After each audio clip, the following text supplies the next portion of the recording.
දවසක් පුරාවට මහ පොළව මත වැළලී ගිය ශ්‍රේෂ්ඨ ශිෂ්ටාචාරයක අභිමානනීය හෙළිදරව්ව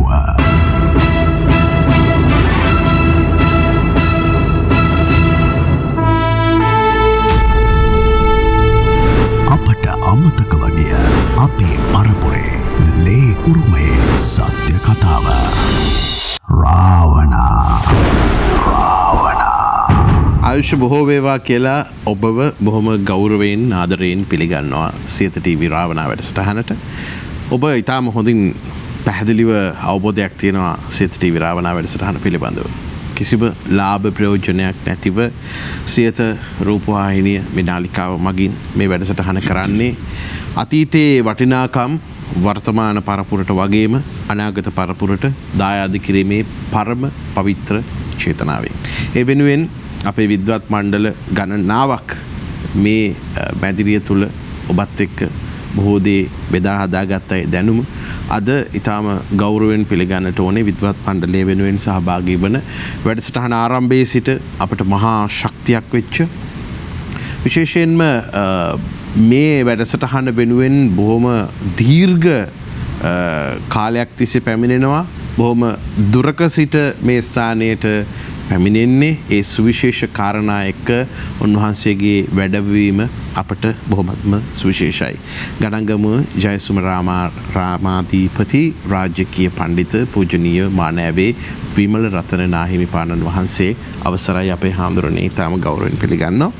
මේ වැඩසටහනේ මින් පෙර අපත් සමග එක්වුණු විශේෂයෙන්ම වර්තමාන රාවණීන් පිළිබඳව කතා කරන රාවණා ශක්තිය පිළිබඳව කතා කරන රාවණීන්ට ගරු බුහුමන් දක්වන කණ්ඩායමේ මූලිකයෙක් විදිහට එතුමන්ව හඳුන්වන්න පුළුවන් මේ තරුණ යන් සියලු දෙනා නියෝජනය කරමින් අපේ වැඩසටහනට ඉතාම ගෞරවයෙන් පිළිගන්නවා රාවණ ශක්ති ජාතික සංවිධානයේ ගරු සභාපති දුලිප් සංජය මහත්මයාව ආයුෂ බොහෝ වේවා කියලා.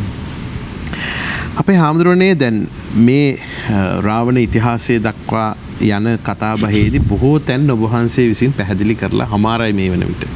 නමුත් අපේ හාමුදුරනේ ඇතැම් අප සාකච්ඡා කළ කාරණා පිළිබඳව ප්‍රේක්ෂකාගාරයේ අය දැන් වරින් වර ප්‍රශ්න කරනවා ඒ අයට දැනගත යුතු අනෙකුත් සරිය පැහැදිලි කර ගැනීමට. විශේෂයෙන්ම මේ රාවණ ඉතිහාසයේ දක්වා දිවෙන ශ්‍රී ලාංකීය වංශ කතාවේ කාලිංග වංශයත් එක්ක ඒ කාලිංග වංශයේ මාතෘ පරපුරට මෙහි සම්බන්ධතාවයක් තිබුණාද කියන කාරණාව පිළිබඳව විමසලා සිටිනවා. විශේෂයෙන් මම හිතන්නේ ඔබ වහන්සේගේ ග්‍රන්ථවලත් මේ පිළිබඳව යම් සටහන් තිබුණා. නමුත් මේ පිළිබඳව ටිකක් පැහැදිලි කර ගැනීම හරි වටිනවා මම හිතන්නේ. ඔව් තෙරුවන් සරණයි. දැන් අපේ ඉතිහාසය ගත්තාම මහා වංශය ගත්තාම ඒ මහා වංශයේ මේ ප්‍රාග් ඓතිහාසික යුගය ඒක සමහර විට ප්‍රවාදයක් ප්‍රබන්ධයක් නැත්නම් ජන ප්‍රවාද හරහා ගොඩනැගිච්ච කතන්දර ගොඩක් කියලා තමයි බොහෝ දෙනෙක් පිළිගන්නේ.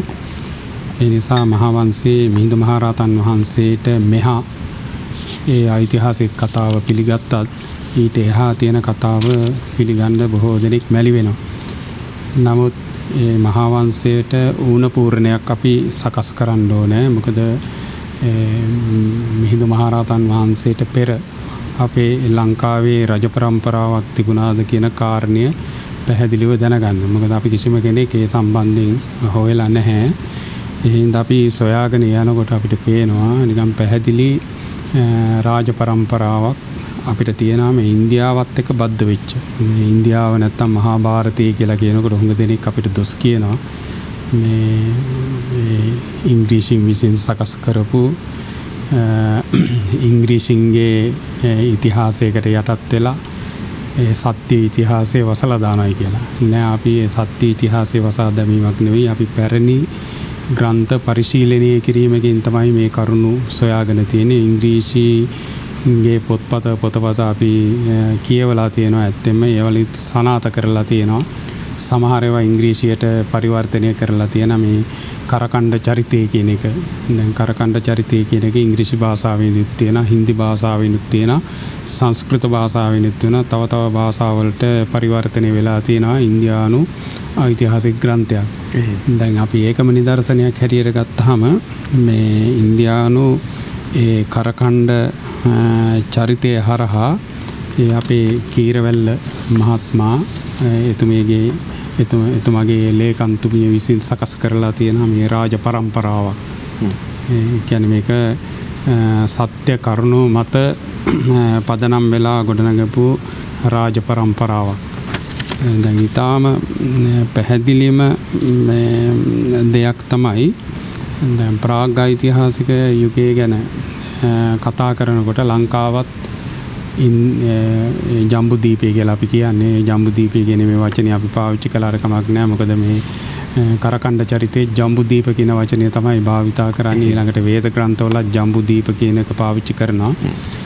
ඒ හින්දා මහා භාරතයට ජම්බුදීප කියන මේ වචනය පැරණි ග්‍රන්ථවල භාවිතා කරලා තියෙනවා. ඒක අපිට ගන්නේ කොහොමද කියලා අපිට පැහැදිලි නෑ. පැහැදිලි මේ තොරතුරු අපිට නෑ. ඒ හින්දා අපි දැන් මේ වචනේ භාවිතා කරනකොට බොහෝ දෙනෙක් පටලවාගෙන තියෙනවා. මේ පටලවා ගන්න අවශ්‍ය නැහැ. ඒ පැරණි පොත් පරිශීලනය කරපුවාම අපිට පේනවා ජම්බුදීප කියලා කියන්නේ මහා භාරතේම තමයි. ඉතින් මේ මහා භාරතයත් එක්ක මේ අපි සම්බන්ධකම් පවත්වලා තියෙනවා. ඔය කාලිංග මාතෘ පරපුර ගැන කතා කරනකොට ලංකාවේ වගේම ඉන්දියාවේ මහ ලොකු ගෞරවයක් මේ කාලිංග මාතෘ පරපුරට ලැබිලා තියෙනවා. දැන් අපේ රටෙත් සමහර රජවරු නිස්සංක මල්ල රජතුමා හැම බොහොම කැමැත්තෙන් පිළිගත්තු දෙයක් තමයි මේ කාලිංග මාතෘ වංශය. ඊළඟට තමන් කාලිංග මාතෘ වංශයෙන් පවතිනවා කියලා සමහර බොහෝ රජවරු ප්‍රකාශ කරලා තියෙනවා. ඇයි අපි එහෙම කියන්නේ කියන එකනේ අපි උත්තර හොයන්න ඕනේ. එහෙම නැතුව මේ එහින් මෙහින් අපි තොරතුරු සම්පාදනය කරගත්තට ඒක අංග සම්පූර්ණ තොරතුරක් වෙන්නෙත් නෑ. ඒක පිළිගත හැකි තොරතුරක් බවට පරිවර්තනය වෙන්නේ නැහැ.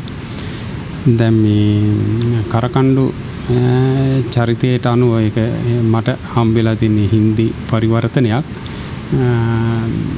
ඊළඟට මේ මෙතුමිය මේ කීරවැල්ල මහත්මයාගේ ඒ ලේකන්තුමිය හැටියට කටයුතු කරන මෙතුමිය අපිට ඒක පරිවර්තනය කරලා ඒක පෙළගස්සලා තියෙනවා. මේ දලදා ලංකාවට ගෙනේ මේ දන්ත කුමරු දක්වා ඒ පරම්පරාව කොහොමද සුද්ධ පරම්පරාවක් හැටියට තියෙන්නේ කියන කාරණේ. ඒක ලංකාවට බැඳිලා තියෙන්නේ කොහොමද කියලා ඊටාම පැහැදිලිව මේ පෙන්නලා දීලා තියෙනවා. ඊළඟට අපිට සැක හිතෙන තැනුත් තියෙනවා. දැන් ලංකාවේ ඒ වර්ග පූර්ණිකාවට අනුව වර්ග පූර්ණිකාවේ සඳහන් වෙන සමහර කරුණුයි ඒ කරකණ්ඩ චරිතය තුළ තියෙන ඒ අදහසුයි අතර පුදුම සමානතාවයක් තියෙනවා. ඒ සමානතාවයත් අපි මේ අවස්ථාවේදී පෙන්වන්න ඕනේ. දැන් මේ පරම්පරාව ඉහළට යනවා. මේ කාලිංග රාජ පරම්පරාව බුද්ධ කාලයට පෙර. කියන්නේ බුදුහාඳුරුවෝ පහළ වීමටත් පෙර ඉඳන්ම මේ කාලිංග පරම්පරාව පැවතිලා තියෙන එකට හේතුවක් තියෙනවා.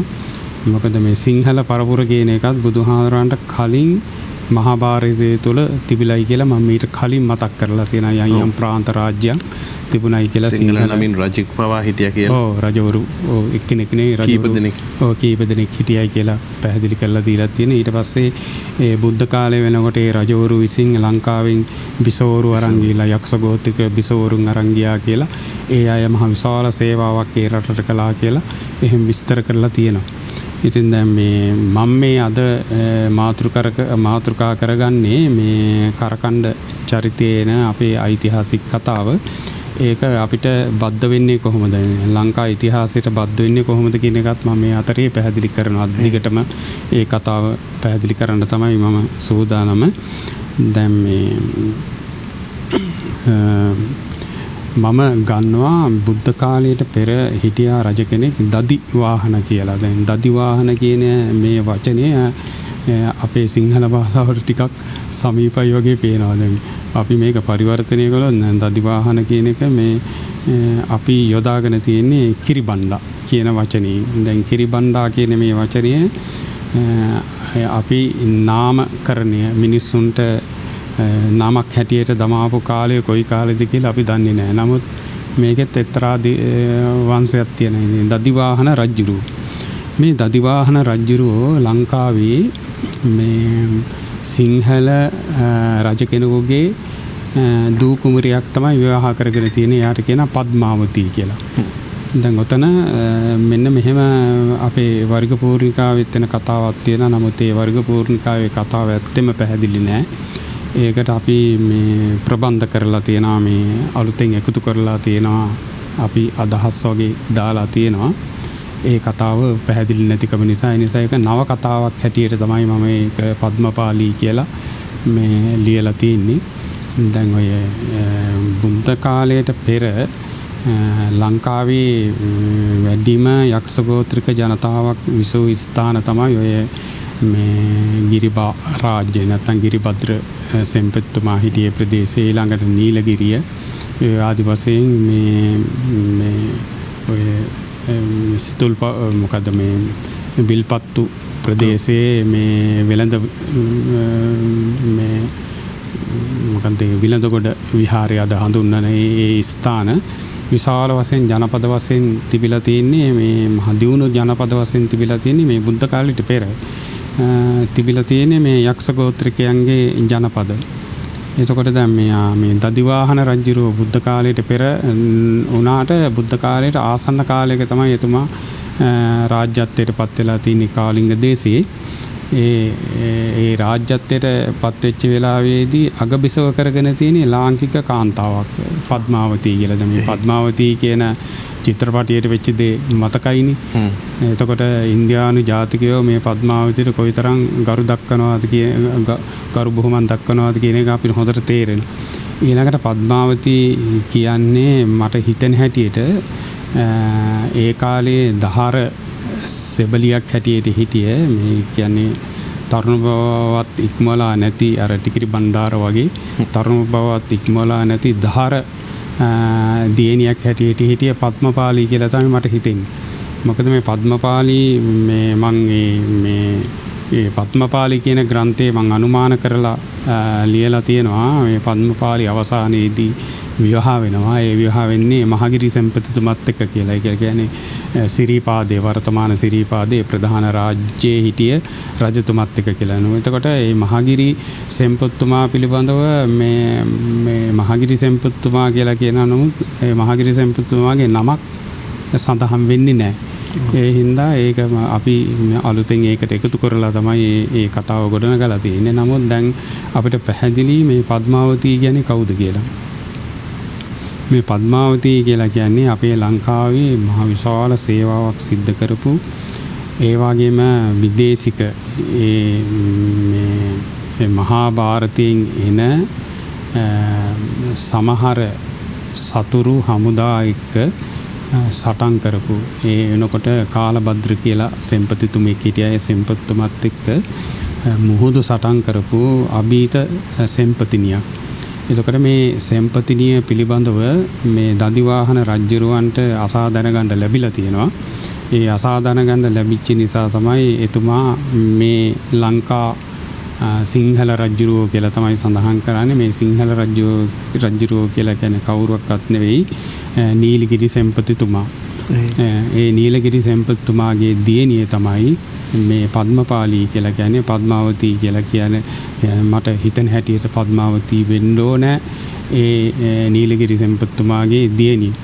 එතකොට නීලගිරි සෙන්පතිතුමාගේ දියණිය දදිවාහන රජුරෝ කාලිංග දේශයේ දදිවාහන රජුරෝ විවාහ කරගත්තු එක කාන්තාවක් නෙවෙයි. ඊට කලිනුත් අපේ ලංකාවෙන් මේ ඒ කාලිංග වංශයට අයිති රජවරු මේ කුලකාන්තාවෝ විවාහ කරගෙන තියෙනවා. නමුත් ඒගොල්ලන්ගේ නාම එච්චර සමාජගත වෙලා නැහැ. හැබැයි පද්මාවතී එහෙම නාමකරණය වෙලා තියෙන්නේ මෙතුමිය චක්‍රවර්ති රාජ්‍යත්වය දක්වාම ඉන්දියාවේ චක්‍රවර්ති රාජ්‍යත්වය දක්වාම විශාල බලපෑමක් කරපු රටවල් වලට බලපෑමක් කරපු සෙම්පතිනියක් නිසා දදිවාහන රජුරවන්ට මහත් උපකාර කරපු අභීත සෙම්පතිනියක් නිසා ලාංකික කාන්තාවක් හැටියට ලංකාවේ ඉඳලා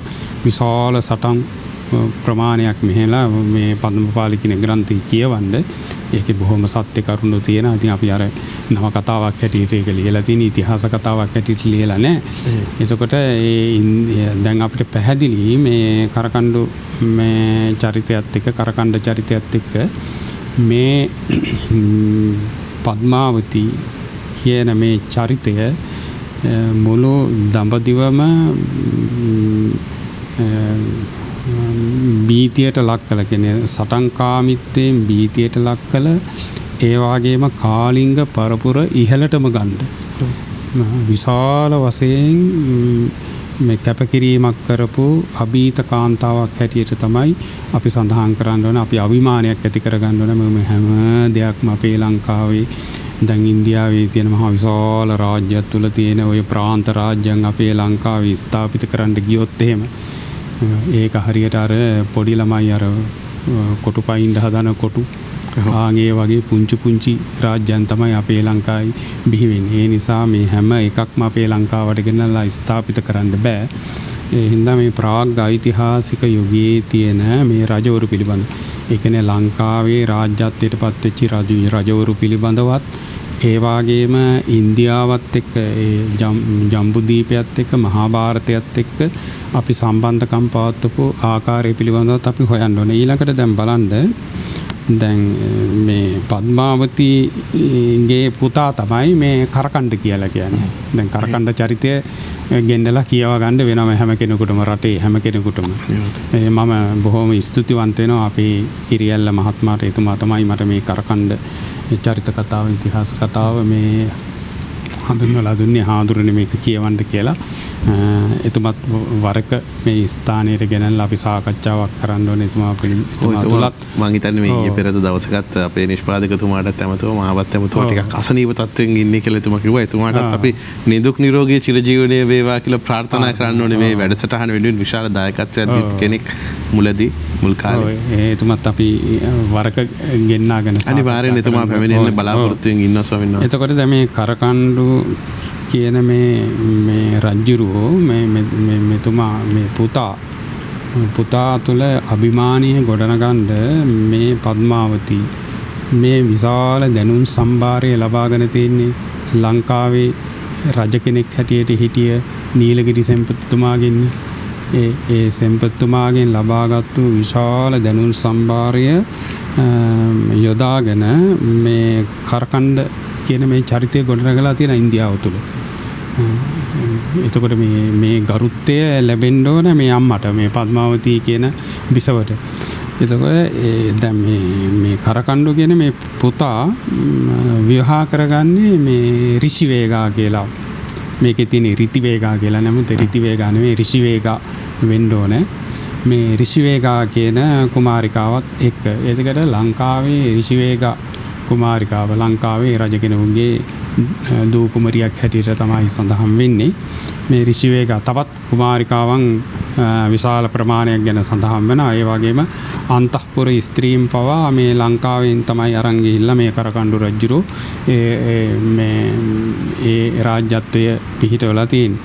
මේ ඍෂිවේගා ගැන කතා කරනකොට ඍෂිවේගාත් බොහොම ලාබාලාවදී බොහොම මතක ශක්තියක් ඇති බොහොම ලාබාලාවදී වෛද්‍යවරියක් හැටියට නීලගිරි වෛද්‍ය මධ්‍යස්ථානයේ සේවය කරපු කෙනෙක්. බොහොම ලාබාලවී. එතකොට මේ අධ්‍යාපන මට්ටම කියන එක අහවල් කාලේ අවුරුදු 20 පිරෙන්න ඕන අවුරුදු 25 පිරෙන්න ඕන කියලා එහෙම වයස් සීමාවක් නැහැ. පුංචි කාලේ ඉඳන්ම එයාලට අත්දැකීම් තුලින් ඒ වගේම පරිසරය තුලින් ඊළඟට මේ දෙමව්පියෝ තුලින් ස්වයං අධ්‍යාපන ක්‍රමයක් තිබුණේ. තමා විසින්ම සොයාගන්න තමා විසින්ම සොයාගෙන දැනුම් සම්භාරය ගොඩනගා ගන්න. ඊළඟට ඍෂිවරු ළඟට ගිහිල්ලා පන්සල් වලට ගිහිල්ලා පොතපත කියවලා එහෙම දැනීම හොයාගෙන යන දැනීමක් තිබුණේ. අද ඇත්තම හොයාගෙන යන දැනීමක් නේ අපිට ළඟට ගෙනල්ලා දෙන දැනීම මේක ඉගෙන ගන්න මේක ඉගෙන ගන්න මේ කියලා එහෙම අපිට බලපෑම් කරපුවම මහා ප්‍රඥා සම්පන්න දරුවෝ සමහරට බිහි වෙනවා වෙන්න පුළුවන්. නමුත් මේක සාර්ථක දෙයක් නෙවෙයි. එතකොට මේ ඍෂිපාලි කියලා අපි හඳුන්වන මේ ඍෂිවේගා බොහෝම වයසට වඩා මහ විශාල දැනුම් සම්භාරයක් ගොඩනගාගත්තු තැනැත්තියක්. දැන් මෙය පිළිබඳව මේ පද්මාවතී හොඳට දන්නවා. ඒ කියන්නේ පද්මාවතීගේ දියණියක්, ඥාති දියණියක්. ඒ හින්දා පද්මාවතී මොකද කළේ මේ ඍෂිවේගා මේ තමන්ගේ පුත්‍ර රත්නයට විවාහ කරලා දෙනවා. ඔව් ඒ විවාහ කරලා දුන්නට පස්සේ ඒ ඍෂිවේගගෙන් පහළ වෙනවා මේ වාසුපාල කියලා රජ කෙනෙක්.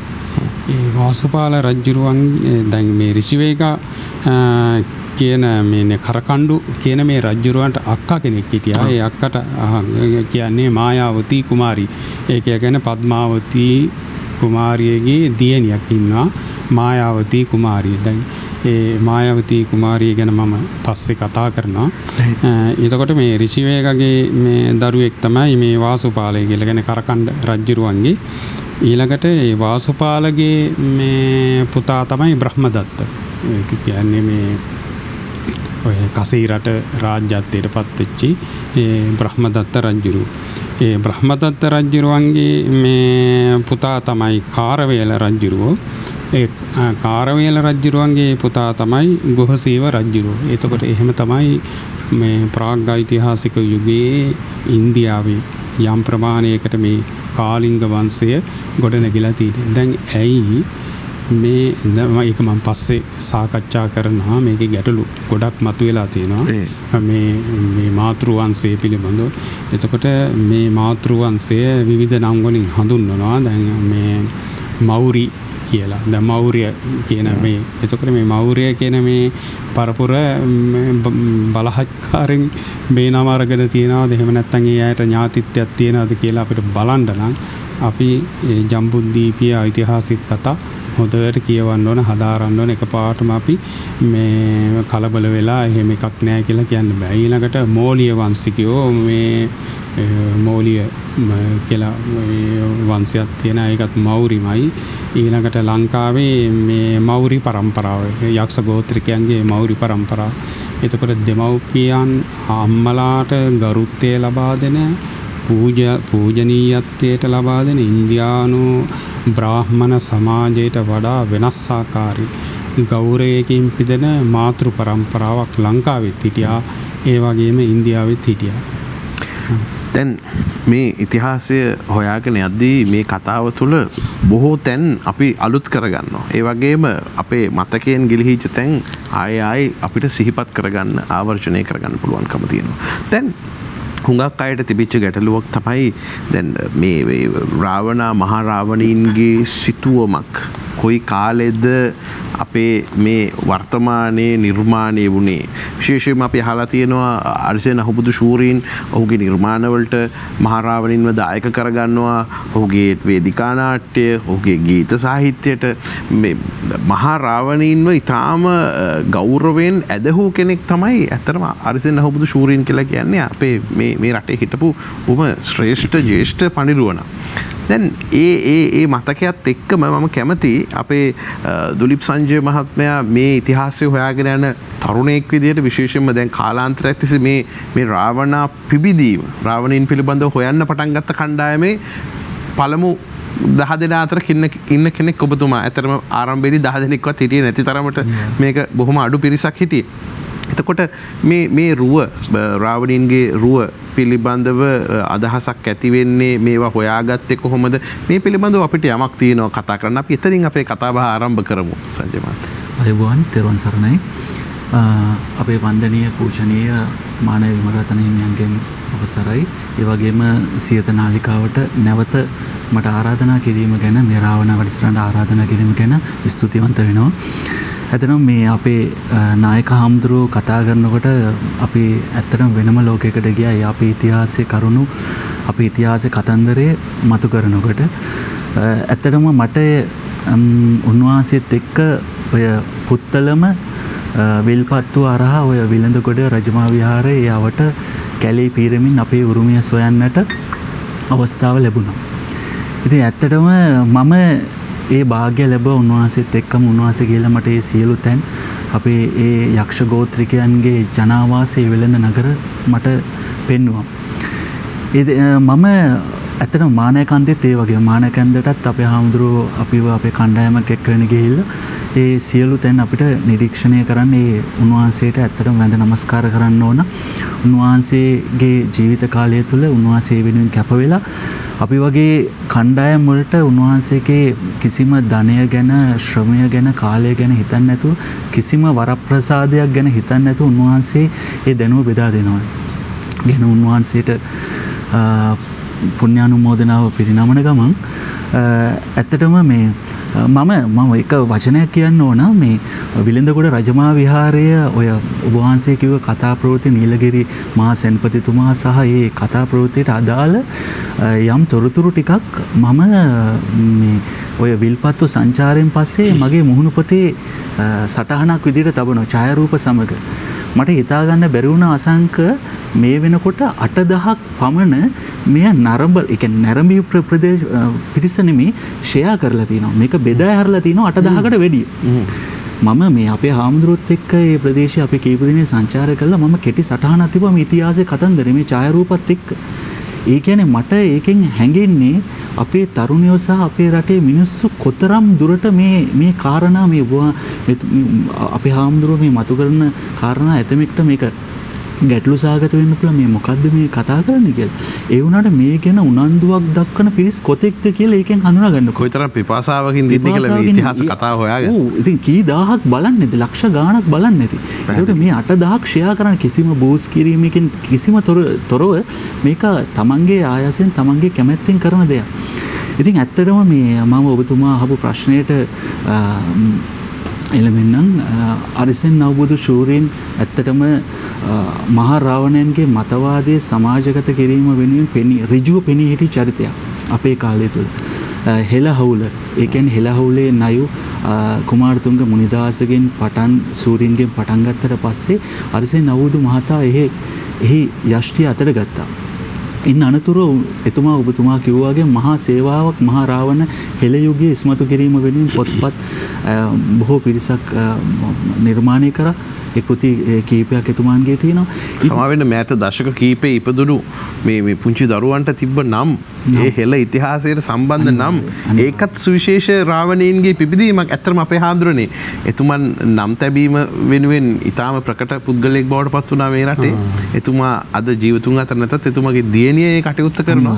ඒ සියලු නම් මේ වර්තමාන පරම්පරාවේ නම්ද කියලා කෙනෙකුට ගැටලුවක් ඇති වෙන්න පුළුවන්. ඒකත් විශේෂ රාවණීන්ගේ පිබිදීම. අනිවාර්යයෙන් ඒක සිහිපත් කරනවා. ඇත්තටම අපි සන්තෝෂ වෙනවා මේ සමන්ති අවබෝධ දියණිය. එතුමන්ගේ ආදරණීය දියණිය ඒ කටයුත්ත නිසිලෙස කරගෙන යනවා. ඒ කියන්නේ එතුමියටත් අපි ප්‍රශංසා කරන්න ඕන. ඒක අනිවාර්යෙන් මතක් කරන්න ඕන අපේ සමහර රූපවාහිනී නාලිකාවල පවා අපේ ව්‍යාපාර ස්ථාන ඒ අපි දන්නවා එතනට ගියාට පස්සේ කී දහහක් දවසට උදේ ඉඳලා හැන්ද වෙනකන් ඉන්නවද මේ විදේශ රටවල ඉඳලා පවා අපේ හෙළ ලාංකිකයෝ ඇවිල්ලා නම් තබා ගන්න එතුමාගේ.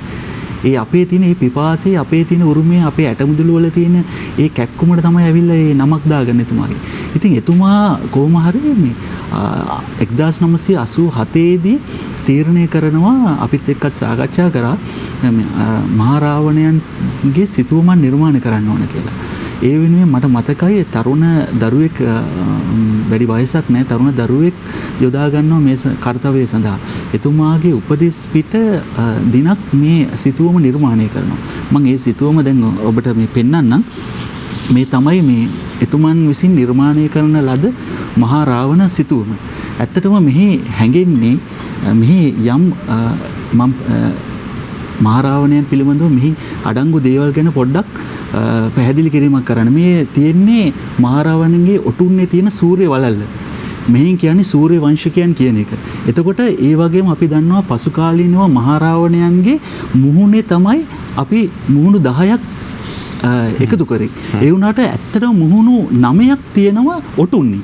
ඔටුන්නේ තමයි මේ මුහුණු 9 සවි කරලා තියෙන්නේ. දස ශ්‍රාවණීන් කියන දේ පිළිබිඹු කිරීමට බොහෝ චිත්‍රවල යොදා ගන්න. දස ශක්තිය, දස බලය, දස ඥානය පිළිබිඹු කරන්න තමයි මේ මුහුණු 10 අපි නිරූපණය කරන්නේ. ඇත්තටම මේ මුහුණත් එක්ක තමයි 10. ඊට පස්සේ මේ එක දෑතක ඔහු ඔසවාගෙන තිබෙනවා මේ අසිපත. ඒ අසිපතෙන් කියන්නේ යුක්තිය පසිල්නවා කියන එක. අනිත් එක තමයි ඔබ දන්නවා රජෙක්ට තියෙන රාජාභරණයක් තමයි අසිපත. මේ රජෙක්ගේ තියෙන රාජාභරණ යුක්තිය පසළනවා කියන එක තමයි එහි නිර්මාණය වෙන්නේ. මේ අතේ අනිත් දෑතේ ඔහු දරාගෙන සිටින්නේ වෛද්‍ය පුස්තකය. ඔහුගේ තියෙන ඥානය. ඔහු කෘතීන් කිහිපයක් නිර්මාණය කර පුද්ගලෙක් උතුමෙක්. ඔහුගේ තියෙන ඥානය මේ ඍෂි ඥානය පෙන්වන්න තමයි ඔහු වෛද්‍ය පුස්තකයේ දරාගෙන සිටින්නේ. ඒ වගේම මේ පුණ නූල ඔහු දරාගෙන සිටින්නේ ඔහුගේ පවිත්‍රත්වය සහ ආධ්‍යාත්මික ශක්තිය පෙන්눔 කරන තපස් බව පෙන්눔 කරන තමයි ඔහු ඒ පුණ නූල දරාගෙන සිටින්නේ. ඒ වගේම අපි දන්නවා සිව් මහා රාවණයන් කියන්නේ සිව් හෙලේ නායකයා. ඔහුගේ ඒ බාහුවල තියෙන නයි පෙන අර ෆේරෝස්ලාගේ තියෙන්නේ මේ පාරාවන්ගේ තියෙන්නේ හිසේ සහ බාහුවල. ඉතින් ඒ වගේ මේ ඔහු ඔහුගේ නාගගෝත්‍රිකයන්ව නියෝජනය කරන්න තමයි මේ නයිපෙන තියෙන්නේ. අපි දන්නවා අපේ සියලුම බෝසත් ප්‍රතිමාවල උඩුකය නිරුවත්. වෙහෙර ගොඩින් හම්බෙච්ච ඒ දඹරන් ප්‍රතිමාව අවලෝකිතේශ්වර බෝධිසත් ප්‍රතිමාවේ පවා උඩුකය නිරුවත්. ඉතින් අපේ ඒක හෙළ සම්ප්‍රදාය ඔහුගේ මිරි වැඩි සඟල් නෑ මේ සිතුවමේ ඔහු පාද ස්පර්ශ කරනවා. අපි සෝබාදාමත් එක්ක එකතු වුණු ජාතියක්. ඉතින් මේ සිතුවම තමයි ඊට අමතරව තියෙන පංචායුධයක් ඔහු ගෙල පැලඳගෙන ඉන්නවා. ඒ පංචායුධය අදටත් මේ හෙලේ ඉපදෙන හැම දරුවෙක්ටම අපි පංචායුධයක් ගෙල පැලඳනවා. මේක තමයි අපේ හෙලේ වැඩිමල් දරුවෙක්ට ඉපදුනාට පස්සේ මේ වැඩිමල් දරුවා මහරාවණය ඔහුට ගෙල පැලඳනවා සිව් හෙලේ ආරක්ෂා කරන්න කියලා ඒ යක්ෂ ගෝත්‍රික විශේෂ වූ සලකුණක්. ඉතින් මේ සිතුවම මම ඊට පස්සේ අරිසෙන් අවුදු මහතා ඔහුගේ නිවසේ ඇතුල් වෙන තැන අඩි 9ක විතර රෙද්දකින් බතික් කරලා නිර්මාණය කරලා තිබ්බා. ඊට පස්සේ පසු කාලීනව ඒ සිතුවම යම් විදියක අභාවයට ගිහිලා ඒ සිතුවමේ වර්ණ ගැන්වීම් අඩු වෙලා තිබ්බා. ඊට පස්සේ මම උපාලි ජයරත්න කියන මහතා මාධ්‍යවේදියාට කියලා මේක ඡායාරූපගත කරලා අපි මේක ප්‍රතිනිර්මාණය කරා. ඉතින් ඇත්තටම මම මේක සමාජගත කරන්න ඕන උනේ මම දන්නවා මේ ගැන මහරාවණයන් ගැන හොයන පාසල් ශිෂ්‍යයන් දැන් මේ වැඩසටහන බලන අපේ බොහෝ පිරිසක් ඉන්නවා. ඔවුන්ට නෑ මේ මහරාවණයන්ගේ මේ සිතුවම දැන් නම් ප්‍රතිමා කීපයක් නිර්මාණය වෙලා තියෙනවා. හොඳ ප්‍රතිමා. ඒ ගැන අපි සතුටු වෙනවා. ඒ මුල් යුගයේදී තිබ්බේ නෑ. ඒකේ ඔවුන් ඊටාම පොඩි ওই පත්තරයක ගිය රාවණ රජුගේ ඡායාරූපයක් කවුරු හරි සිතුවම් කරන ලද එකක් පොඩියට තියාගෙන එක්කෝ ඒගොල්ලෝ වන්දනාමාන කරන තැන ඒගොල්ලෝ සමාජයට පොත් මේසෙ ළඟ තියාගෙන හිටියා. මම එහෙම දැකලා තියෙනවා. ඉතින් ඊට පස්සේ මට ඕන වුණා මේ මහා අරිසෙන් අවබුදු ශූරීන් ඇඳ මේ සිතුවම අපේ මේ දරුදරියන් අතරට අපේ මේ ගැන උනන්දුවක් තියෙන පිරිස් අතරට මේ ලබා දෙන්න. ඒ අනුව මම නොමිලේ ඒ කියන්නේ සුදුසු පුද්ගලයන්ට විතරක් මේක ඒ කියන්නේ ආසාව භක්තිය තියෙන කැමැත්ත තියෙන පුද්ගලයන්ට විතරක් මම නොමිලේ ලබා දෙන්න කටයුතු කරා. මේ වෙනකොට මේ සිතුවම් 300ක් පමණ මම පරිත්‍යාග කරලා තියෙනවා. ඒ වගේම අපේ මානව විමටතන හමුදුරටත් මම ඊට පෙර පරිත්‍යාග කරලා තියෙනවා. අපේ ප්‍රියන්ත කාර්ය පෙරමුණ මහතාටත් මම ඊට පෙර පරිත්‍යාග කරලා තියෙනවා.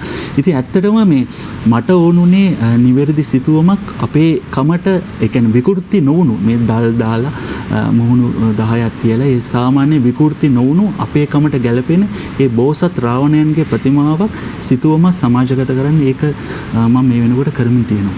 හොඳයි. දැන් මේ සිදුවීමත් එක්ක මේ සිතුවම පරිත්‍යාග කිරීමත් එක්ක අවුරුදු ගානකට කලින් දශක කීපයකට කලින් මහා රාවණින් පිළිබඳව හොයන්න පටන් ගත්ත ඔබ අද වන විට මේ තරුණයන්ගේ තියෙන නැඹුරුව තියෙන උනන්දුව ගැන මොකක්ද කියන්න තියෙන විශේෂයෙන්ම මෙවැනි රූපවාහිනී හෝ ගුවන් විදුලි හෝ වෙනත් වැඩසටහනක් දීර්ඝ කාලීනව පවත්වාගෙන යන්නට කිසිම හැකියාවක් ලැබිලා නැහැ මේ පහුගිය ඉතිහාස කතා පොත ඇතුලේ. ඒ නිසා මේ වැඩසටහනත් විශේෂ සම්දිස්ථානයක් බවට පත් වෙනවා ඇති. කොහොමද මේ කාරණාව ඔබතුමාට දැනෙන්නේ? ඇත්තටම මේ මහරාවණයන් පිළිබඳව ලිඛිත මාධ්‍ය ඔස්සේ පොත්පත් මුද්‍රණය වුණා. පුවත්පත්වල ලිපි පළ වුණා. ඒ අතරවාරයේ අපිට විද්‍යුත් මාධ්‍ය ඔස්සේ රූපවාහිනී නාලිකාවක් ඔස්සේ මේක සාකච්ඡා කිරීමට ඇත්තටම අවශ්‍ය වුණා. ඒ කියන්නේ අපේ රටේ හිටියා මේ ගැන දැන උගත් පිරිස් බොහෝ පිරිසක්. ඇත්තටම අපේ මානව විමරතන හිමියන් ඇතුළු ওই තිලක් කන්දේකම මහත්තයලා, අපේ වෙද මහතුරු, අංගන් ශිල්පීන්, අපේ ඉතිහාස පුරාවිද්‍යාව විසිරීලා හිටිය ජ්‍යොතිෂ වේදීන් මේ හැමෝම මම දැක්කා මේ ප්‍රියන්ත කාර්යපෙරුම් මහත්තයාට, අපේ බාලසූරිය මහත්තයාට, අසංක මහත්තයා මේ හැමෝටම මේ අධ්‍යක්ෂක මණ්ඩලයට උවමනාව තිබ්බා මේ පිරිස එක්තැන් කරගන්න. ඒ විසිරලා තිබුණු මේ දැනුම් සාගරය මේ හිටියපු විසිරලා තිබ්බ අපේ පිරිස එකතු කරලා එක්තැන් කරලා දැනුම සමාජගත කරන්න. අද මේ වසර ගණනාවක් තිස්සේ නොකඩවා ඒ කියන්නේ ආත්මලාභයකින් තොරව, මේ කියන පෞද්ගලික අපේක්ෂාවකින් තොරව මේ නාලිකාව කරගෙන යන මේ වැඩ නිසා ඇත්තටම අද අපි වුණත් අපේ තරුණයෝ හම්බෙනවා, අපි වැඩසටහන් වලට යනවා, අපේ පූජාවල් වලට සම්බන්ධ මේ හැමෝම කතා කරොත් එimhe රාවණා කියන මේ සියත නාලිකාවේ මේ වැඩසටහන බලනවා. නොබලපු කෙනෙක් නැහැ. ඒ තරමට බලන මේක පවත්වාගෙන යෑමේම ඇත්තම ආශ්චර්යයක්. ඒක දෙවියන්ගෙන් ලැබුණු ආශිර්වාදයක්. ඒ හෙළ දෙවිවරුන්ගේ, හෙළ සම්මාදෘෂ්ටික දෙවිවරුන්ගේ ආශිර්වාදය තියෙනවා. නැත්තම් මේ වගේ දෙයක් එක දිගට නොකඩවා සියලු බාධක මැඩගෙන කරගෙන යාම ගැන ඇත්තටම මේ අපිට පුදුම සතුටක් දැනෙන්නේ. ඒකට අපේ පැත්තෙන් වෙන්න ඕන උපරිම කැපවීම මම ඒත් අපේ ප්‍රියන්ත මහතාට උනත් කිව්වා අපි දන්න සම්පත්දායකයෝ මේකට සම්බන්ධ කරන්න. අපි තවදුරටත් අපි හදවතින්ම මේකත් එක්ක බැඳෙනවා. අද ජනතාව මහරාවණයන් ගැන අවබෝධයක් තියෙනවා. මොකද මෙතනට මෙම ස්ථානයට ඇවිල්ලා බොහෝ පිරිසක් තමන්ගේ නැනපමණි එක නොයෙකුත් විෂයන් පරාසයන් තියෙන අපේ ආම්දරගේ එකම විෂයක්. ඉතින් පුරා විද්‍යාඥයෝ මෙතනට එනවා. අපේ මහාචාර්ය රාජ්සෝම දේව මහත්තයාගේ. එතකොට මේ පිරිස ඇවිල්ලා එකම වේදිකාවකට තමන්ගේ නොයෙක් විෂයන් පරාසයන් ඔස්සේ සියලුම ගංගා මහා මුහුදට වැටෙනා වගේ සියලු දෙනාගේම දැනුම එකතු කරනවා. ඒ සියල්ල අන්තිමට මහරාවණයන් කියන්නේ මහා ප්‍රෞಢ වූ හෙළ ශිෂ්ටාචාරය බිහි වෙන්න හේතුවක් වෙනවා. ඒ ගැන අපි පුණ්‍යානුමෝදනාව අපේ ස්තුතිය හදවතින්ම පිරිනමනවා. බොහොම වටිනවා ඒ ඔබතුමාගේ පැහැදිලි කිරීම අදහස. විශේෂයෙන්ම මතක් කරන්නට ඕනේ Voice of Asia මාධ්‍ය ජාලයේ විශේෂයෙන්ම සියතනාලිකාව ඇතුළු Voice of Asia මාධ්‍ය ජාලයේ ගරු සභාපති රොෂාන්ත කාර්යපෙරුම මැතිතුමන් කියන්නේ මෙය අපිට අනාගතය වෙනුවෙන් කරන කැපකිරීමක් නිසා කුමන ගැටලු කුමන ප්‍රශ්න බාධා ආවත් මේ කාලය වෙන් කරන්නේ අපේ අනාගත පරම්පරාව වෙනුවෙන්. අතීතයේ ශ්‍රී වූතිය මේ රටේ තිබුණු ශක්තිය අනාගතයේ මතු යම් දවසක අපි මේ පොළොවේ නැති වුණත් මේ පොළොවේ ඒ ශක්තිය මතු කරන්නයි. ඒ වගේම සියත රූපවාහිනිය Voice of Asia මාධ්‍ය ජාලයේ ජ්‍යෙෂ්ඨ උපදේශකතුමන් ඉතාම ගෞරවයෙන් සිපත් කරන ප්‍රියන්ත කාර්යපෙරුම් මහත්මයා. එතුමා තමයි මේකේ මඟ පෙන්වීම කරන්නේ. මේ සියලු දෙනා මෙන්න මේ විදිහට අපි මේ කාරණා පිළිබඳව කතා කරමු. අතීතයේ අපිට යම් දේවල් පිළිබඳව කතා කරන්න ලැබුණ. එහෙමනම් අපි ඉදිරි වැඩසටහන් වලදී මෙන්න මේ කරුණු කතා කරමු කියන දේවල් යොමු කරමින් බොහෝ ඉතිහාසය පිළිබඳව ගවේෂණය කරමින් මේ සියලු දේට එතුමන් සියලු දෙනාගේ දායකත්වය ලබා දෙනවා. විශේෂයෙන්ම සියත නාලිකාවේ සියලු දෙනා මේ වෙනුවෙන් කැප වෙනවා. විශේෂයෙන්ම අපේ නිෂ්පාදකතුමා විදිහට මේ වැඩසටහන ආරම්භයේ සිට අද දක්වා සජීව බාලසූරිය මහත්මයාත් ඉතාම ගෞරවයෙන් සිහිපත් කරමින් අපි යනවා විරාමයකට. විරාමයෙන් පස්සේ තවත් බොහෝ දේ සාකච්ඡා කරමු. වසර 5000ක් පුරාවට මහ පොළව මත වැළලී ගිය ශ්‍රේෂ්ඨ ශිෂ්ටාචාරයක අභිමානනීය හෙළිදරව්ව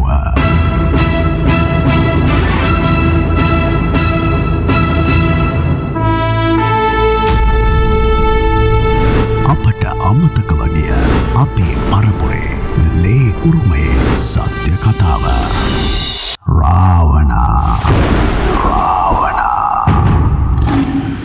අපේ ලේ උරුමය ගැන කතා කරන්නේ ඒකයි අපි මේ තරම් උනන්දු. ඔබත් එහෙමයි.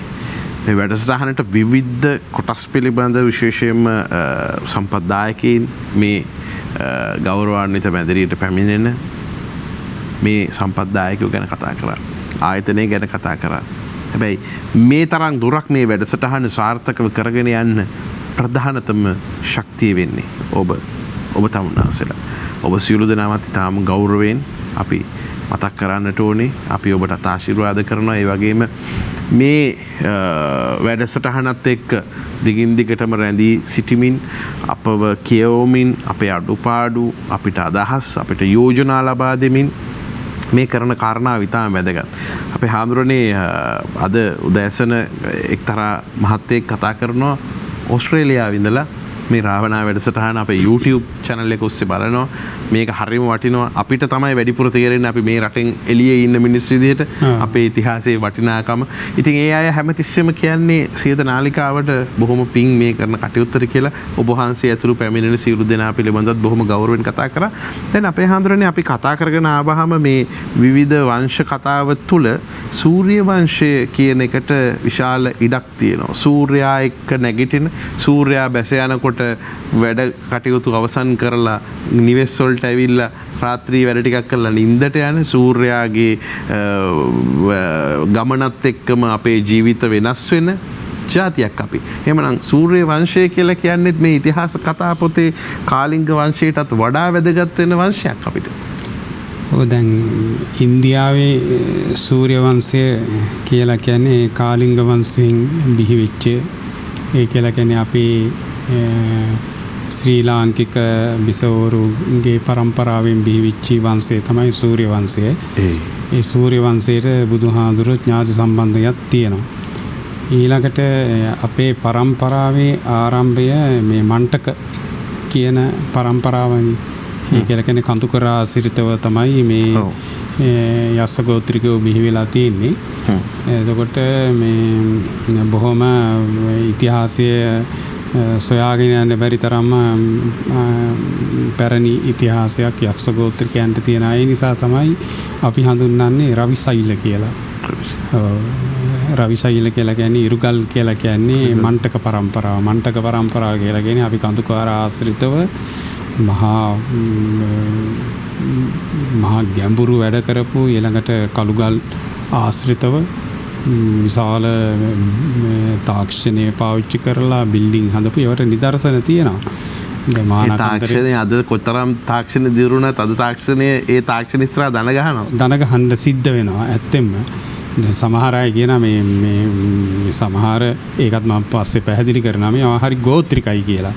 මේ ඒ කියන්නේ ඉතිහාසය ගැන අල්ප මාත්‍රයක්වත් හැදෑරීමක් නැතුව සමහර අය නිකන් කටට ආපු විදියට කතා කරන. ඒකට රවිසෛල අපි කියමු හාමුදුරනේ අපේ පිටිපස්සේ තියෙන අපේ පසුබිමේ තියෙන සීගිරියට ගිහිල්ලා බලලා පුළුවන් නම් කියන්න කියලා මේ ගෝත්‍රිකයෝ කියන කණ්ඩායම උඩට වතුර ගෙනිච්ච කොහොමද කියලා. කොහොමද කියලා ඒක තමයි.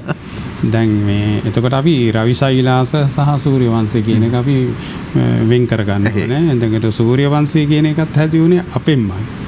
ඒ කියන්නේ බුදුහාඳුරන්ගේ පරම්පරාව ඇති වෙලා තියෙන්නේ අපෙන්මයි. ඊළඟට රවිසෛලාස කියන එකත් මේ ලඝුකට යුතු නෑ. ඒක මේ මණ්ටක කියන පරම්පරාවෙන් ගොඩනැගිච්ච සූර්ය වංශයක්. එතකොට අපි දෙගොල්ලම එකම ඥාතිත්වයක් දරණය. දැන් අර මම මුලින් සඳහන් කළා පද්මාවතී ගැන. ඒ පද්මාවතීගේ දරු පරම්පරාවේ දරුමුණු පරම්පරාවේ හිටපු රජ කෙනෙක් තමයි මේ ගුහසීව කියන රජුරු. දැන් මේ ගුහසීව කියන රජුරුවොත් බොහෝ විට බුද්ධ කාලයට අයිති රජ කෙනෙක්.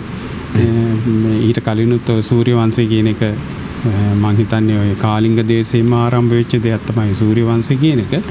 මේ ගුහසීව මේ රජුරුව ඇත්තෙන්ම භාවිතා කරන මේ සූර්ය වංශය කියන මේ භාවිතාව එතුමා භාවිතා කරන සූර්ය වංශිකයෙක් කියන අදහස. එතකොට ඒ සූර්ය වංශිකයෝ ඒ වෙනකොට පැතිරිච්ච ප්‍රදේශ තිබුණා. මේ හස්තිනාපුර ඊළඟට අස්සපුරය සිංහපුරය දන්තපුරය පංචාලය අද කියන්නේ පංජාබ් දේශය කියලා පංචනාද ග්‍රාම කියලා කලින් හැඳින්වුවේ. ඊළඟට කපිලවස්තු ඊළඟට කාලිංග කියනවා විශාල පරාසයක මේ සූර්ය වංශය පැතිරිලා යනවා. එතකොට බුදුහාඳුරුවෝ කපිලවස්තුවට අයිතිනේ. එතකොට කපිලවස්තුවේ දෙව්දා නගර ඒ වගේ ගත්තම අපිට ඇත්තෙම ජම්බුද්වීපය පිළිබඳව මහා භාරතය පිළිබඳව ඒ තරම් පැහැදිලි සිතියමක් අපේ හිතේ නැහැ. මොකද අපිට අත්දැකීම් නැතිකම නිසා කවදා හෝ අපි ඒ රටට ගිහිල්ලා යම්කිසි අධ්‍යයනයක් කළොත් අපිට ඕක හොඳට තේරෙනවා. මොකද අපි දැනීමක් අරගෙන තමයි ජම්බුද්වීපයට යන්නේ. අපි ඒක හොයාගෙන යන පිරිසක් හැටියට ඒක සමහර විට යථාකාලයේදී සිද්ධ වෙනවා. ඒ හින්දා අපි සම්පූර්ණ තොරතුරු හොයනවා. එතකොට මේ සූර්ය වංශය ඔහොම තමයි අර කාලිංග දේශයෙන් ආරම්භ වුණාම කියලා මම කියන්නේ නෑ. මොකද මට ඒක කියන්න පුළුවන්කමක් අපේ රට තරම් මට එහෙ රටේ අත්දැකීමක් නෑනේ. මට සොයාගෙන යන්න පුළුවන්කමක් නෑනේ. නමුත් මම අනුමාන කරනවා මේ පද්මාවතී කුමරිය බුද්ධ කාලයට පෙර හිටියේ මේ පද්මාවතී කුමරියගේ මේ පෞරුෂත්වයත් එක්ක ඉන්දියාවේ කිසියම් ඥාන සම්භාරයක් ගොඩ නැගුණා. රාජ්‍යත්වයේ පිළිබඳව වෙනසක් ඇති වුණා. ඔය චක්‍රවර්ති කියන සංකල්පය පවා ඉන්දියාවට හඳුන්වලා දීලා තියෙන්නේ මේ පද්මාවතී. මේ පද්මාවතීට ඉන්දියාවේ අද ලොකු ගෞරවයක් ලැබෙනවා නැත්තේ නෑ. ඒකෝට අපි පද්මාවතී කියලා කියන්නේ පද්මපාලි විය යුතුයි කියලා මම හිතනවා. එතකොට මේ අයගෙන් තමයි මේ වංශ කතාව ආරම්භ වෙන්නේ. ආරම්භ වුණාට පස්සේ ඒගොල්ලෝ මහ විශාල පරාසයක පැතිරිලා යනවා. ඒ පැතිරිච්ච පරම්පරාවේ අවසාන පුරුක තමයි ඔය මේ දන්ත කුමාරයා. ඒ කියන්නේ මේ කීර්තිශ්‍රී මේඝවර්ණ රජුරුවන්ගේ කාලයේ අපේ ලංකාවට දළදාව ගෙනාපු දන්ත කුමාරයා. ඇයි දන්ත කුමාරයා ලංකාවට මේ දළදාව ගෙනාවේ? ඊට එහා තිබුණානි බෞද්ධ රටවල්. ඒ කාලේ මහ ගොඩාක් තිබුණානි බෞද්ධ රටවල්. ඔය සුමාත්‍රා, ඊළඟට විජයනගර, ඊළඟට ඔය මේ මොකද්ද මේ සියම් දේශය, බුරුම දේශය, ඒවා එහෙම තිබුණා.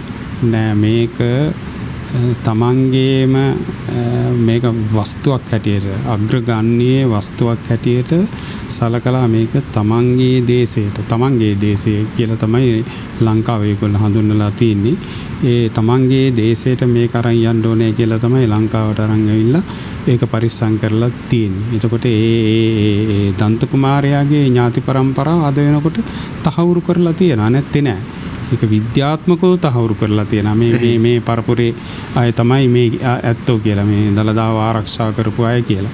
එතකොට ඒ විදිහට තමයි අපිට මේ ඔය ධාතුන් වහන්සේලා ඊළඟට වටිනාකම් සමහර ඒවා මේ සමහර වාම ධාතුන් වහන්සේ ගේනකොට දක්ෂිණ දළදාව කුඩු කරලා විසිකලා අසුද්ධෝ මුහුදට කුඩු කරලා දැම්මා. ඒකත් ලංකාවේ ගෙනාවද ලංකාවේ තිබිච්ච එකක් වෙන්න ඕනේ. ඉතින් ඒ විදිහට ඒ තියෙන සියලුම වටිනාකම් බුදුහාඳුරෝ පිළිබඳව තියෙන සියලුම වටිනාකම් ස්වල්පයක් වුණත් ඒක අපේ ලංකාවට ගෙනල්ලා ස්ථාපිත කළා. ඊළඟට දැන් මෙහෙම ප්‍රශ්නයක් තියෙනවා. දැන් ඔය චෛත්‍ය මහා සුවිසල් චෛත්‍ය අපේ ලංකාවේ හදලා තියෙනවා. ඒවා ඇත්තම මේ කිස්තුපුරු යුගයේ දැන් දුර්ගමන් රජුරෝ හදාපු මේ රුවන්වැලි සෑය, ඊළඟට ජේතවනේ, ඒක පොලිමටම තියෙනවනේ දැවැන්ත චෛත්‍ය තුනක්ම, ඒ අබේගිරිය. දැන් මේවට අපි ඇත්තම මේ පුංචි රටට කොටු වෙලාමද මේවා මේ දැනීම අපි හදාගෙන තියෙන්නේ නෑ. අපේ කියලා කොටසක් විශාල ප්‍රදේශයක පරාසයක පැතිරිලා ඊළා හිටියා. මේ අයගේ උදව් පදව් ඇතුව තමයි දැන් මේ රුවන්වැලි සෑයේ මුල්ගල් තැබීමේදී දසදහස් ගාණක් මේ කෝටි ගාණක් ස්වාමීන් වහන්සේලා රටවල් වලින් ඇවිල්ලා තියෙනවා. ඇවිල්ලා මේ මුල්ගල් තැබීමේ උත්සවයට මේ සහභාගී වෙලා තියෙනවා. ඊළඟට මේ චෛත්‍ය මධ්‍යම ප්‍රමාණයේ චෛත්‍යයක්. ඒක යෝජනා කරලා තියෙන්නේ ස්වාමීන් වහන්සේ නමක් මේ ප්‍රමාණයේ චෛත්‍යයක් හදන්න ඕනේ කියලා. ඉතින් ඒ විදිහේ තාක්ෂණික දේවල් දැන් මානකන්දට ගිහිල්ලා බලන්න හරි ආඩම්බරයක් ඇති වෙනවා. මට නම් ඒ අර ගල් වැඩපොළ මුතුමත් ගිහිල්ලා තියෙනවා. ඒවා කොහොමද මේ ඔය වගේ කන්දක් උඩින් කිසිම යන්ත්‍රයක් භාවිතා කරන්නේ නැතු මිනිස් ශ්‍රමයෙන් භාවිතා කරලා මේවා මේ පල්ලහැට අරන් ආවේ මේ දැවැන්ත ගල් පර්වත ඒවා තල්ලු කරගෙන ආවේ කොහොමද කියන එක. එතකොට අපිට සැකයක් ඇති වෙනවා. දැන් මේ අලු විහාරයේ කෑගල්ලේ අලු විහාරයේ මං ගියා. දැන් කෑගල්ලේ අලු විහාරයේ මේ අඩි 400ක් විතර දිගයි.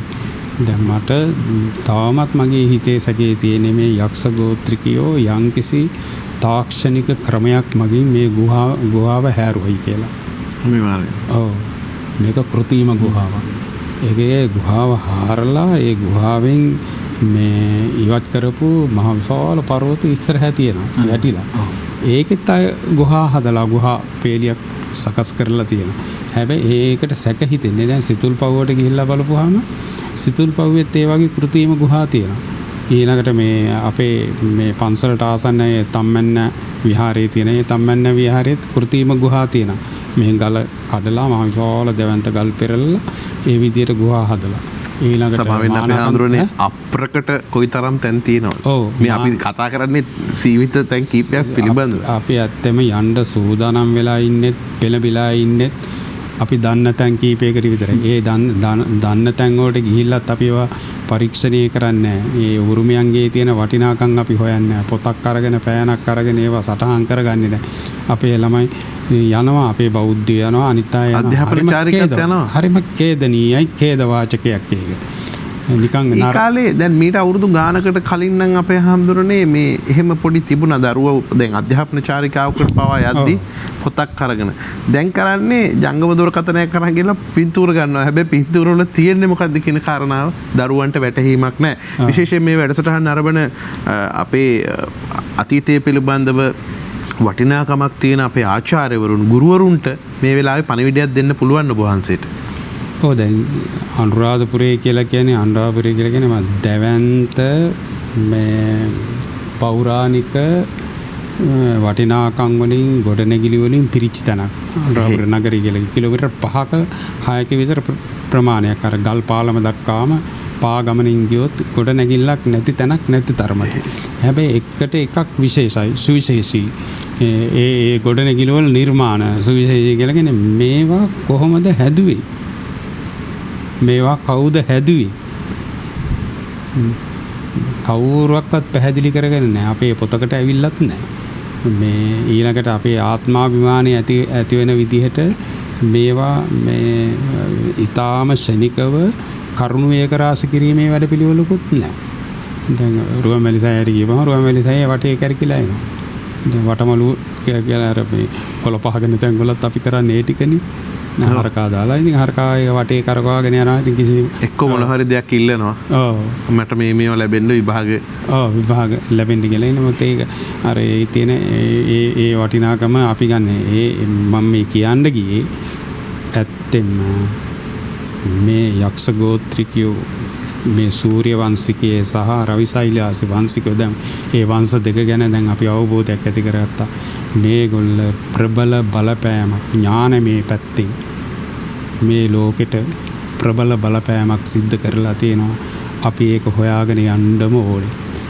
ඊළඟට අක්ෂරය ගත්තාම අක්ෂර විද්‍යාව ගත්තාම දැන් මගේ භාෂාව ගැන දැන් මම තොරතුරු සොයාගෙන යනවා. දැන් යම් ප්‍රමාණයකට ඒක තොරතුරු ඒක රාශි කරලා ඉවරයි. දැන් පොත ලියන්න තමයි බලාගෙන මේ සූදානම් වෙලා තියෙන්නේ. මට හම්බෙච්ච නැති බොහෝ තොරතුරු මේ උගදෙනෙක් මට හොයලා දුන්නා. ඇත්තම පොතපත හොයලා දුන්නා. ඒ හින්දා දැන් මේ පොත ලියන්න හදනවා. මේ මහා වංශයත් ඌණ පූර්ණේ කරන. දැන් මේ බලන්න දැන් මේ මහා වංශයේ දැන් අපි දැන් මේ පොත් මම සාක්ෂි කරගෙන තමයි මේ කියන්න යන්නේ. මේ දැන් මහා වංශයේ විජයගේ පැමිණීම ගැන අපි ප්‍රශංසනීය විදිහට සතුටුදායක විදිහට අපි ප්‍රකාශ කරන්නේ නැහැ. ඊළඟට විජයගේ උප්පත්තිය පිළිබඳව අපිට සතුටුදායක බවක් නැහැ. දැන් මේ බලන්න මේ විජය රජුරු දැන් පද්මාවති බිසවගේ පුතා තමයි කරකණ්ඩ. අහලත් නැතුව ඇති කරකණ්ඩ චරිතය කියලා පොතක් තියෙන එක පුළුවන් නම් කියවන්න හොයාගෙන මේ තරුණ පෙළ ඇත්තෙන්ම හොයනවා මේවා මේ තොරතුරු කොහොමද සම්පාදනය කරගන්නේ කියලා. දැන් මේ වලින් හොයාගන්න පුළුවන් ඔය මේ YouTube හරහා ඕන තරම් ඒ තොරතුරු හොයාගන්න පුළුවන්. ඒ රජුරුවන්ගේ ඒ කරකණ්ඩ රජුරුවන්ගේ අක්කා තමයි මායාවති. දැන් මායාවති කියනකොට බලන්නකෝ ඒකේ නමේ සිංහලකමක් තියෙනවානේ. සම්පූර්ණ ගෑවිලා තියෙනවා මායාවති. එතකොට පද්මාවතිගේ දුවක් තමයි මායාවති කියලා කියන්නේ. මේ මායාවති විවාහ කරගන්නේ වංග රාජ්‍ය රජුරු. වංගදේශේ. දැන් අපිට තවත් රටක් එකතු වෙගෙන යන වංගදේශේ. එතකොට මේ වංගදේශයේ මේ මායාවතීගේ මේ දුව තමයි සුප්පාදේවි. දැන් සුප්පාදේවි කියනකොට දැන් හරිනේ. ඔව්. සුප්පාදේවි. අපිට බොහොම හුරු පුරුදු දන්න කියන නම. ඔව් හුරු පුරුදු නමක්. ඒ සුප්පාදේවිගේ මේ පුතෙක් තමයි සිංහබාහු සිංහසීවිලි කියලා කියන්නේ. එතකොට සිංහබාහු සිංහසීවිලි කියලා කියන්නේ සහෝදරයෝ දෙන්නෙක් කියලා. දැන් අපි දන්න දැන් අපේ සිරිත් එක්ක ඒක ටිකක් අපි මේ පිළිකුලින් වගේ බලනවා නිකන් සදාචාරාත්මක පැත්තෙන් ටිකක් මේ අඩු ගතියක් තියෙනවා. නමුත් ඒ වංශය රැක ගැනීම සඳහා එහෙම විවාහ වෙලා තියෙනවා. ශාක්‍ය වංශයේත් එහෙම වෙලා තියෙනවා. දැන් නන්ද කුමාරයයි ජනපද කල්යාණී ගැන ඒකේ තොරතුරු හොයාගෙන ගියවහම අපිට දැනෙනවා කොයිතරම් ඥාති සම්බන්ධයක් ඒ තුල ගොඩනැගිලා තියෙනවද කියලා මම ඒක ගැන විස්තර කරන්නේ නැහැ. ඒ කරන්නේ පරම්පරාව රැක ගැනීම සඳහා. එයාගේ පුතෙක් තමයි මේ විජය කියලා කියන්නේ. එතකොට විජය අපේ නෙවෙයිද? එතකොට මේ සිංහයන්ගෙන් පහළ වීමක් අරකින් පහළ වුණා මෙහින් පහළ වුණා කියලා කියන ඒ කතන්දර ඒ විජය රජුරුවන්ගේ පෞරුෂත්වය ගොඩනගා ගැනීම සඳහා අප විසින් හදාපු මේ ඉන්දියානු කතාවල ඒ වගේ ප්‍රබන්ධ තියෙනවා. ඔව්. දැන් රාවණා ගැන කතා කළොත්, රාම ගැන කතා කළොත්, ඊළඟට බින්දුසාර රජුරුව ගැන කතා කළොත්, මේ ඒ ගුප්ත රාජ්‍ය ගැන කතා කරනකොට බින්දුසාර රජුරුවන්ගේ පහළ වීමත් හරි පුදුමාකාරයි. ඒ විදිහට තමයි මේ සංස්කෘත පොත්වල තියෙන්නේ මේ පුදුමාකාර දේවල්, පුදුම එළවෙන දේවල් තියෙනවා. ඒ සාහිත්‍යමය පැත්තෙන් දැන් මේ පොතක් ලියනකොට මේ සාහිත්‍යමය පැත්තට වැඩි බරක් දෙනවා. ඒක රසවත් වෙන්න ඕනේ. කියවන කෙනාට දැන් කවියක් අපි කියපුවාම මේ ඒක රසවත් වෙන්න අපේ දිලුත් මහත්තයා කාල වේලා ප්‍රශ්නයක් නැහැ නේද? මේ දුලිප් මහත්තයා මේ කතාව ඉතාලම රසවත් නේද? එහෙමයි අනිවාර්යෙන් අපේ හඳුනන්නේ අපි ආසාවෙන් අහගෙන ඉන්නේ. ඔව් දුලිප් මහත්තයා කතාවක් කිව්වනේ අර මේ වැඩසටහන අපි කරන්නේ විවිධ අපේ රටේ පැතිරිලා ගියපු රාවණා සම්බන්ධයෙන් විවිධ දැනුම් සම්භාරයන් ගොඩනගාගත්තු අය ඒක රාශි කරන්න කියලා. ඒක ඇත්ත කතාව. නමුත් අපේ සාහිත්‍යයේ ලියවිච්ච නැති සුවිශේෂී කරුණු කාරණා දන්න ගැමි චරිත තියෙනවා. දැන් මේ මගේ භාෂාවට මම එකතු කරගත්තු තොරතුරු ඒ අය ඉන්න තාම වයසක අය. ඒ අය මම අදත් ප්‍රාර්ථනා කරන අනේ තව කාලයක් ජීවත් වේවා කියලා. ආයුෂ වැඩි වේවා කියලා තමයි ප්‍රාර්ථනා කරන්නේ. අද ඒ වයසක ඇත්තෝ මිය ගියොත් ඒ මිය යන්නේ අපේ ඉතිහාසයට මහා බරපතල හානියක් කරලා. අපේ භාෂාවට බරපතල හානියක් කරලා තමයි මේ යන්නේ. මේ ගැන කිසිම කෙනෙක් අවධානය යොමු කරලා නැහැ. ඔබ වහන්සේ කියන්නේ ඒ අයත් එක්කම ඉතිහාසය වැළලී යනවා. වැළලී යනවා. ඇත්තෙම දවසක් අපේ මේ අත්තම්මා කෙනෙක් කියලා අත්තම්මත් නෙවෙයි අපිට වෙන්නේ මේ මගේ දැන් ඥාති කියන එක දැන් මම අවුරුදු 50කට කිට් වෙන්නනේ පැවිදි භූමියේ.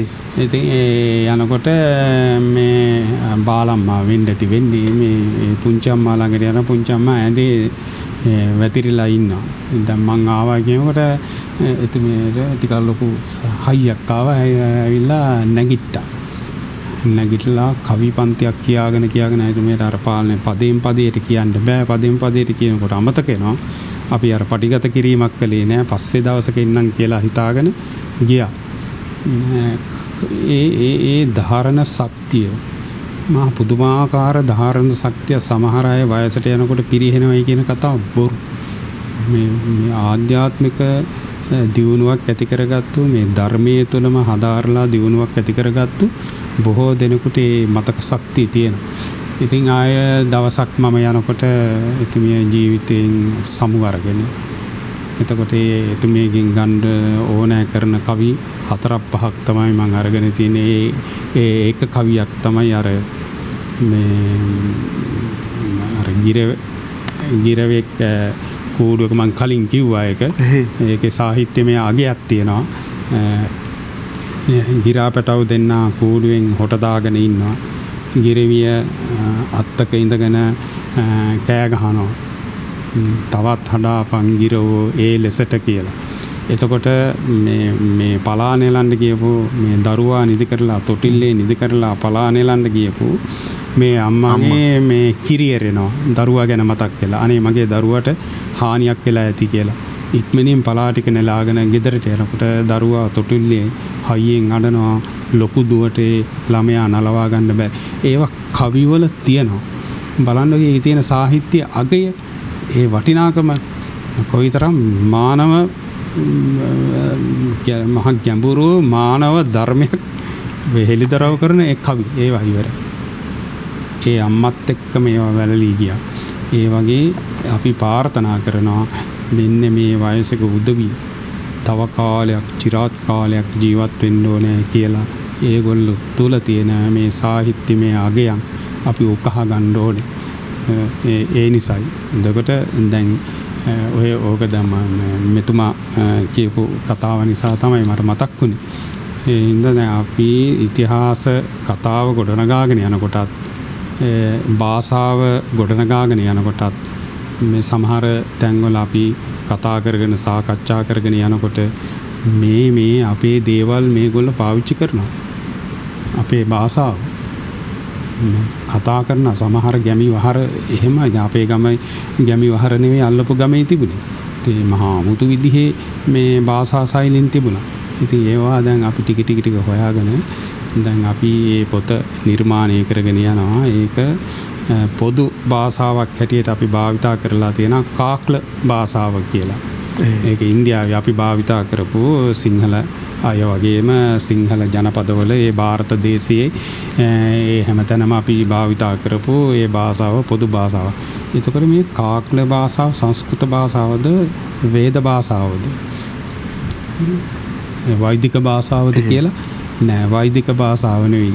මේ මං කියවනේ අර තාක්ෂණිකාසින් මහන්ජෝජරෝ හරප්පා කියලා තාම පැහැදිලිව ශ්‍රී ලාංකිකයි. මම ඒ බය නැතුව කියනවා. ශ්‍රී ලාංකිකයි කියලා කියන්න බෑ. අපේ පරපුර ඒ රටෙත් ඉන්න නිසා අපි ඒගොල්ලොත් එක්ක ඥාතිත්වයන් ගොඩනගා ගන්න ඕන ජාත්‍යන්තර වශයෙන්. එතකොට මේ කාක්ල භාෂාව තමයි මේ සංස්කෘත භාෂාව ගොඩනැගීමට පාලි භාෂාව ගොඩනැගීමට ඒ වගේම තවත් ලෝකයේ භාෂා යම් ප්‍රමාණයක් තියෙනවා නම් ඒ භාෂාව වලින් භාගයක්වත් ගොඩනගින්න යම් බලපෑමක් කරලා තියෙන මේ භාෂාව. ඒකට භාෂාමය පැත්තෙන් ගත්තහමත් අපි ඒ ගොඩනගාගෙන තියෙන නගර ගත්තහම ඒ නගරවල ස්වභාවය අපි ගන්න ඕනේ. දැන් විරන්දකොට ගියපම නේ. එහෙමයි අපි ගන්න.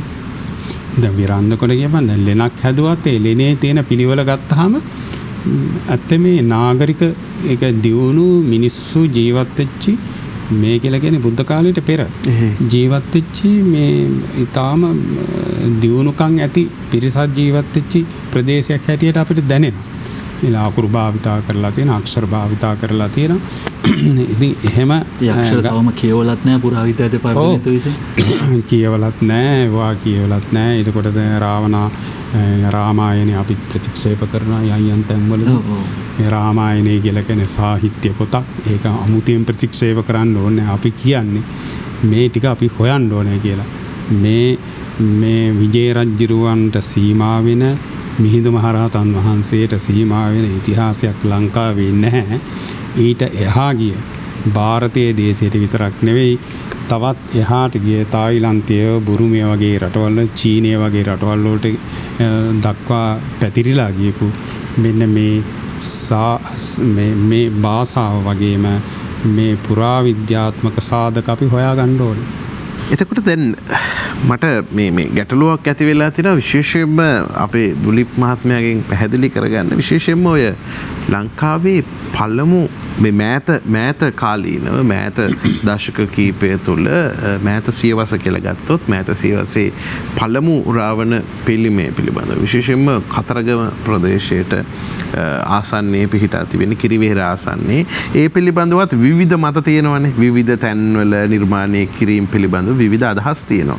නමුත් මා කැමති ඒ කාරණාව පොඩ්ඩක් මෙතනදී මතු කරන්න. මොකද අපි බොහෝම දීර්ඝ අතීතයක් පිළිබඳව කතා කරනවා වගේම මේ මෑත සියවස පිළිබඳව කතා කරන්නට ඕනේ මේ රාවණයින්ගේ පිබිදීම පිළිබඳව. මේක කොයි ආකාරයෙන්ද මේ අපේ රටට ආශිර්වාදයක් වුණේ කියන කාරණාවත් විශේෂයෙන් වැදගත් වෙනවා. ඒ වගේම දෙව්රම්බෙහෙර විහාරස්ථානයේ ආශ්‍රිතව නිර්මාණය වූ රාවණ පිළිමයට අපි දන්නවා ඒ වෙනුවෙන් විවිධ පුද සත්කාර කිරීම කරනවා. අපි එතනින් මේ වටේ ආරම්භ කරමු ඔබතුමාගේ කොටස. ඔව් වසංග මහත්තයා මම මේ මට සමා වෙන්න ඕන ඊට පෙර මේ අපේ නායක හමුදුරන්ගේ කතාව ඉතාමත් රසවත් කතාබහක් තුළ ඉතා අපි මෝහණයටපත් වෙලා අහගෙන හිටියා.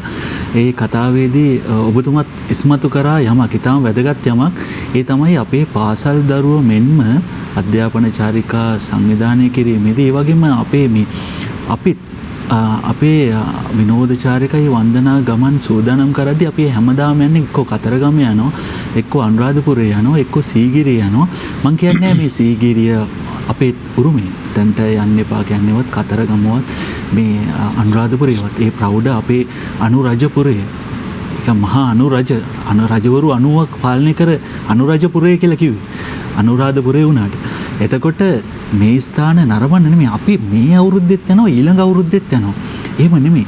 අපි තවත් කොතෙක් දේ තියෙනවද? අපි ওই මානය කන්දට ගියොත් එහෙම වෙනම ලෝකයකට යනවා. කොතෙක් දේවල් අපිට සොයා ගන්න පුළුවන්ද? මේ අධ්‍යාපන චාරිකා සංවිධානය කරන්න ඕන එකම තැනකට නෙමෙයි.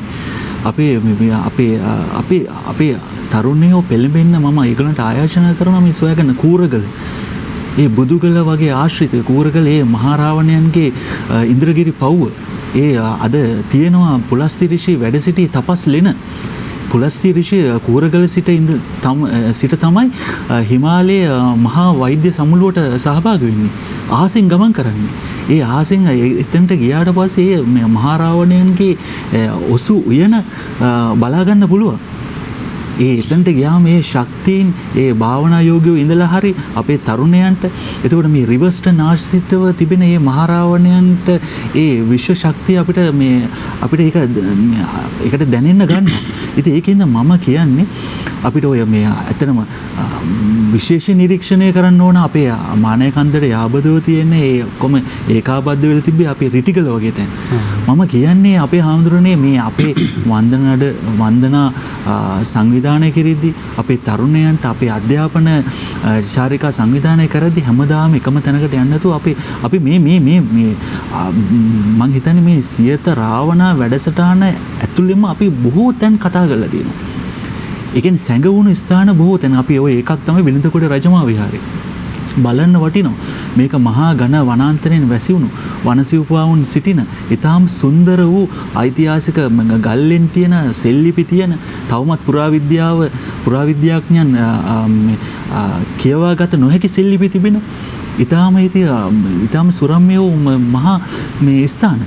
ඉතින් සමාවෙන්න දුලිප් මහත්තයා මම මේ ඔබතුමා ඔය මතු කරන අදහසත් එක්කම අපේ ස්වාමීන් වහන්සේගෙන් ඉල්ලීමක් කරනවා. අපේ හාමුදුරනේ ඔබ වහන්සේ වඩින මීළඟ වැඩසටහනකදී අපිට පැහැදිලි කිරීමක් කරන්න පුළුවන් නම් අධ්‍යාපන චාරිකාවක් හෝ කිසියම් චාරිකාවක් කරනවා නම් මේ ඉතිහාසය පිළිබඳව ගවේෂණය කරන්න මෙතෙක් අප්‍රකට සුවිශේෂ ස්ථාන පිළිබඳව රාවණ ඉතිහාසය හා සම්බන්ධ වෙන අපිට කිසියම් පැහැදිලි කිරීමක් කරන්න පුළුවන් නේද ඔබ වහන්සේ? පුළුවන්. බොහොම පිං අපේ හාමුදුරනේ. ඒක බොහොමත්ම හොඳයි. ඒ වගේම අපේ හාමුදුරුවෝ රුවන්වැලි සෑය ධාතු නිදානෝත්සවය ගැන සිහිපත් කර අපේ හාමුදුරනේ වහන්සේ ඒ අවස්ථාවේදී වෙනත් රටවල් වලින් වැඩම කළ භික්ෂුන් වහන්සේලා ඒ රහතන් වහන්සේලා ගැන සිහිපත් කරා.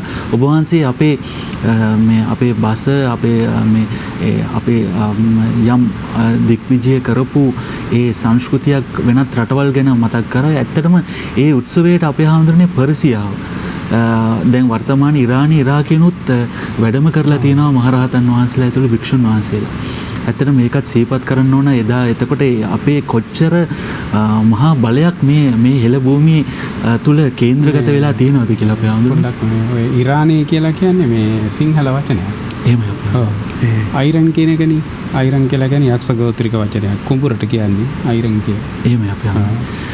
අසංක මහත්තයා මතු කරපු කරුණට මම එනවා නම් ඇත්තටම 1987 දී ගම්මුදාවත් සමගම කතරගම මම හිතන්නේ අදටත් ඔය තියෙන මේ වෙන් කරපු වැටවල් සියල්ල ඉදි වෙන්නේ මහා සංවර්ධනයක් ඇති වෙන්නේ 87 ගම්මුදාව වෙලාවේ. ඇත්තටම මේ අපි ගෞරවයෙන් ඒ ගම්මුදාව ටිකක් සුවිශේෂයි. මොකද මේ මාධ්‍යයේ ඉන්න කලාවට ආදරය කරන අයට HR ජෝතිපාල මහත්මයා රෝගාතුර වෙලා කොළඹ ගියන්නේ ඒ ගම්මුදාව වෙලාවේ කතරගම ගම්මුදාව වෙලාවේ 87 දී කිරිවෙහෙරේ ආසන්නයේ පොඩි කුටියක් තනාගෙන හිටියා කෑගල්ලේ උත්තරී සිල්මේනියෝ කියලා මෙහෙණින් වහන්සේ නමක්. ඒ මෙහෙණින් වහන්සේ ඉතාමත්ම භාවනා යෝගීව Tamanගේ පාඩුවේ කල්ගත කරමින් හිටියේ කිරිවෙහෙරේ ආසන්නයේ හිටියේ මහසේන කියලා ආරණ්‍යයක් තනාගෙන තමයි හිටියේ. උන්වහන්සේ ඔහොම බවුන් වඩාගෙන ඉන්නකොට උන්වහන්සේ යම් දිනයක මේ ප්‍රදේශය ගමන් කරනවා කිරිවෙහෙර ප්‍රදේශය ගණනකොට ඊටාම ඝන වනාන්තරයට වැසිලා තිබ්බේ. ඔය ප්‍රදේශය බුදුරජාණන් වහන්සේ පාද ස්පර්ශය ලැබපු ප්‍රදේශය. කිහිරි උයන කිහිරි වනය කියලා කියන්නේ. ඊට පස්සේ කිරිවෙහෙර වෙන්නේ එතකොට ඇත්තටම මහා සේන ඔය මහා ഘോഷ නමින් තමයි හිටියේ. සොළොස්මස්ථාන වන්දනා කරනකොට අපි දන්නවා කාචර ගාමකන් කියලා කියවෙනවා. එතකොට මේ සොළොස්මස්ථානයේ එකක් තමයි ওই කතරගම. එතකොට කතරගමට ආරාධනා කරන මේ මහා ഘോഷ අද අපි කතරගම දෙවියන් කියන මේ අපේ රජු ආරාධනා කරනවා මේ බුදුරජාණන් වහන්සේට වඩින්න කියලා. එතකොට නෑදෑයන් සහ පිරිවරාගෙන එතන බලාගෙන ඉන්නකොට බුදුරජාණන් වහන්සේ වඩිනවා. වැඩලා ඔය කිරිවෙහෙරේ තියෙන තැන කිහිරි වනය තමයි කිරිවෙහෙරේ වෙන්නේ. කිරිවෙහෙර තියෙන තැන තමයි බුදුරජාණන් වහන්සේ අපේ රුහුණු අපේ මහා ഘോഷ ඒ කුමරුන් ඇතුළු සියලු දෙනාට ධර්ම දේශනා කරන්නේ. ඒ ස්ථානයේ තමයි අද කිරිවෙහෙර බවට පත් වෙලා තින්නේ. ඒ වෙලාවේදී අපේ මහියංගනයේදී සුමන සමන් දෙවිඳුන් සෝවාන් ඵලයට පත් වුණා සේම අපේ ගෞතම බුදුරජාණන් වහන්සේගේ ධර්ම දේශනා අහලා ඒ මහා ഘോഷ මහා සේන නමින් මහා සේන වෙන්නේ මරණයන් මතු සෝවාන් ඵලයට පත් වෙනවා. ධර්මය අසා සෝවන් ඵලයට පත් වෙනවා. අදටත් මහසෙන් පිළිරුවට බොහෝ දෙනා පුද සත්කාර පවත්වනවා. අපිට බලා ගන්න පුළුවන් ඉතින් ප්‍රතාපවත් උන්වහන්සේගේ ප්‍රතිමාව වැටිලා තිබ්බේ පසු කාලීන මෑත කාලීන නැවත ඒ ඔසවා තබලා කිරිවෙහෙරට මේ ඉදිරිපිට තැන්පත් කරලා තිනවා. අද දකින්නවා අපි කතරගමට යන හැම බැතිමතුන් මල් මාලා දාලා උන්වහන්සේගේ සලු පළඳලා නානුමුරු පූජාවල් කරලා ඊටාම වන්දනාමාන කරනවා. ඉතින් මේ බුදුන් සරණ ගිය ගෞතම බුදුරජාණන් වහන්සේගේ කාලයේදීම බුදුන් සරණ ගිය සෝවන් ඵලයට පත්වෙච්ච මහසේන. එතකොට ඒ කාලෙදිම තමයි කිරිවෙහෙර හැදෙන්නේ. ඕනම පුරාවිද්‍යාඥයන් අහන්නේ කිරිවෙහෙර හැදුනේ කොයි කාලෙද කියලා. මෑත ඉන් අනතුරුව ප්‍රතිසංස්කරණය කරපු තොරතුරු ලැබෙනවා. ඒ වුණාට කිරිවෙහෙර නිර්මාණය කාගේද කියලා කිසිම පුරාවිද්‍යාඥයෙක්ගේ මේ සටහන් කරන්නේ. ඒ වගේම මහියංගනේ කැලණිය වගේම මේ කිරිවෙහෙරත් බුදුරජාණන් වහන්සේ ජීවමාන කාලයේදී තමයි කිරිවෙහෙර ස්ථාපිත කරන්නේ. ඉතින් එතකොට මේ ස්ථානය ඉන් පෙර මහරාවණයන්ගේ ඔසු වෙන මහරාවණයන්ගේ ඖෂධ උද්‍යානය. එතකොට ඔය මේ අපේ උත්තරී සිල්මෑනියෝ එක්ක අපි සම්බන්ධයි. අද උන්වහන්සේ අද ජීවතුන් අතර නැහැ. අපවත් වෙලා උන්වහන්සේම අපිට පැවසපු කාරණයක් තමයි මම දවසක් මේ ගමන් කරද්දී මධ්‍යම රාත්‍රියේ යම් කටයුත්තකට ගිහිල්ලා මම මහරාවණයන්ව දුටුවා. මම ඒ ශරීරයෙන් ඒ වර්ණවත් ඒ දේහ ශරීරයෙන් යුතු ඒ මහරාවණයන්ව දුටුවා. ඊට පස්සේ මම කතා කරනවා මේ කවුරුන්ද කියලා. කතා කරාම කියනවා මම මේ කියලා අහවලා කියලා හඳුන්වා දීමක් කරනවා. ඊට පස්සේ ඒ ඉතිහාස කතන්දරේ මෙතුමියට පහදලා දෙනවා. ඊට පස්සේ මෙතුමියට අවශ්‍ය වෙනවා මේ ස්ථානයේ කිරිවෙහෙරේ ආසන්නයේ උන්වහන්සේ උත්තරී සිල්මානියෝ ඒ මහරාවණයන්ව දුටු ස්ථානයේ පිළිරුවක් තැන්පත් කරන්න. ඊට පස්සේ ඒ අනුව අරිසෙන් අබුදු මහතාගේ උපදෙස් ගන්නවා මේ ප්‍රතිමාවක් කොහොමද නිර්මාණය කරන්නේ, ඒකට අවශ්‍ය දේහ ලක්ෂණ අවශ්‍ය මේ කොහොමද කියලා. ඒ වෙනකොටත් අරිසෙන් අබුදු මහත්තයා 1987 මං කිව්වා මේ සිතුවම නිර්මාණය කරලා ඉවරයි. එතකොට දිවංගත රණසිංහ ප්‍රේමදාසයන් අරිසෙන් අබුදු මහතාගේ උපදෙස් මත කෑගල්ලේ උත්තරීසීලී මෑණියන්ගේ ආශිර්වාදයේ මත උපදෙස් මත මෙතන අඩි 9කට වැඩි උසකින් මහරාවණ ප්‍රතිමාවක් ලංකාවේ මෑත කාලීන යුගයේ ස්ථාපිත කරනවා. ඒ ස්ථාපිත කරන්නේ 1991 දී ස්ථාපිත කරන්නේ. මීට පෙර අපිට වාර්තාවක් තියෙනවා මොනරාගල මරගර කන්දේ මහරාවණයන්ගේ ප්‍රතිමාවක් තිබුණු බව. ඒ ප්‍රතිමාව තමයි අද එංගලන්තයේ කෞතුකාගාරයේ කිරිකනුඩ ප්‍රතිමාව, දසි ශ්‍රාවණ ප්‍රතිමාව. ඒක තමයි තැන්පත් කරලා තියෙන්නේ. අපි කවුරුත් දන්නවා එංගලන්තයේ තියෙන දසි ශ්‍රාවණ ප්‍රතිමාව කිව්වම ඒක ගෙනිහිල්ලා තියෙන්නේ ඌව වෙල්ලස්ස මොනරාගල මරගර කන්ද. අපිට බලා ගන්න පුළුවන්. ඒකේ ගල්ලෙන් කීපයක් තියෙනවා. එක ගල්ලෙනක තමයි මේ ඔක වන්දනාමාන කරලා තියෙන්නේ අපේ හෙළ විරුවන්. එතනින් තමයි මේ මෙහින් පැහැරගෙන ගිහිල්ලා මෙතනින් ගෝවේ දක්වා ගිහිල්ලා ගෝවෙන් තමයි බ්‍රිතාන්‍යයට අරගෙන ගිහිල්ලා තියෙන්නේ. ඉතින් ඇත්තටම එහි අඩුපාඩුවක් අපි ගිය විට දැක්කා. අපි ඒ අසිපත පහත හෙලාගෙන තියෙනවා. දැන් මම ඒක පොඩ්ඩක් ඒ ඡායාරූපයක් පෙන්වන්නම්. මේ තියෙන්නේ එතුමන් විසින් නිර්මාණය කරන ලද මේ ප්‍රතිමාවේ ඡායාරූපයක්. මෙහි අසිපත පහත හෙලීම සම්බන්ධව යම් ගැටලුකාරී තත්ත්වයක් මතුවුණා. මොකද අංගම් ශිල්පියෙක් හෝ රණ ශිල්පියෙක් කවදාකවත් පොළොව මත අසිපත හෙලන්නේ නැහැ. යම් පරාජය වීමකින් සටනකින් පරාජය වුණොත් තමයි එහෙම කරන්නේ. අසිපත මෙලෙස අල්ලා සිටින්නේ නැහැ. සාමාන්‍ය පොළොවට බර කරලා තියන්නෙත් නැහැ.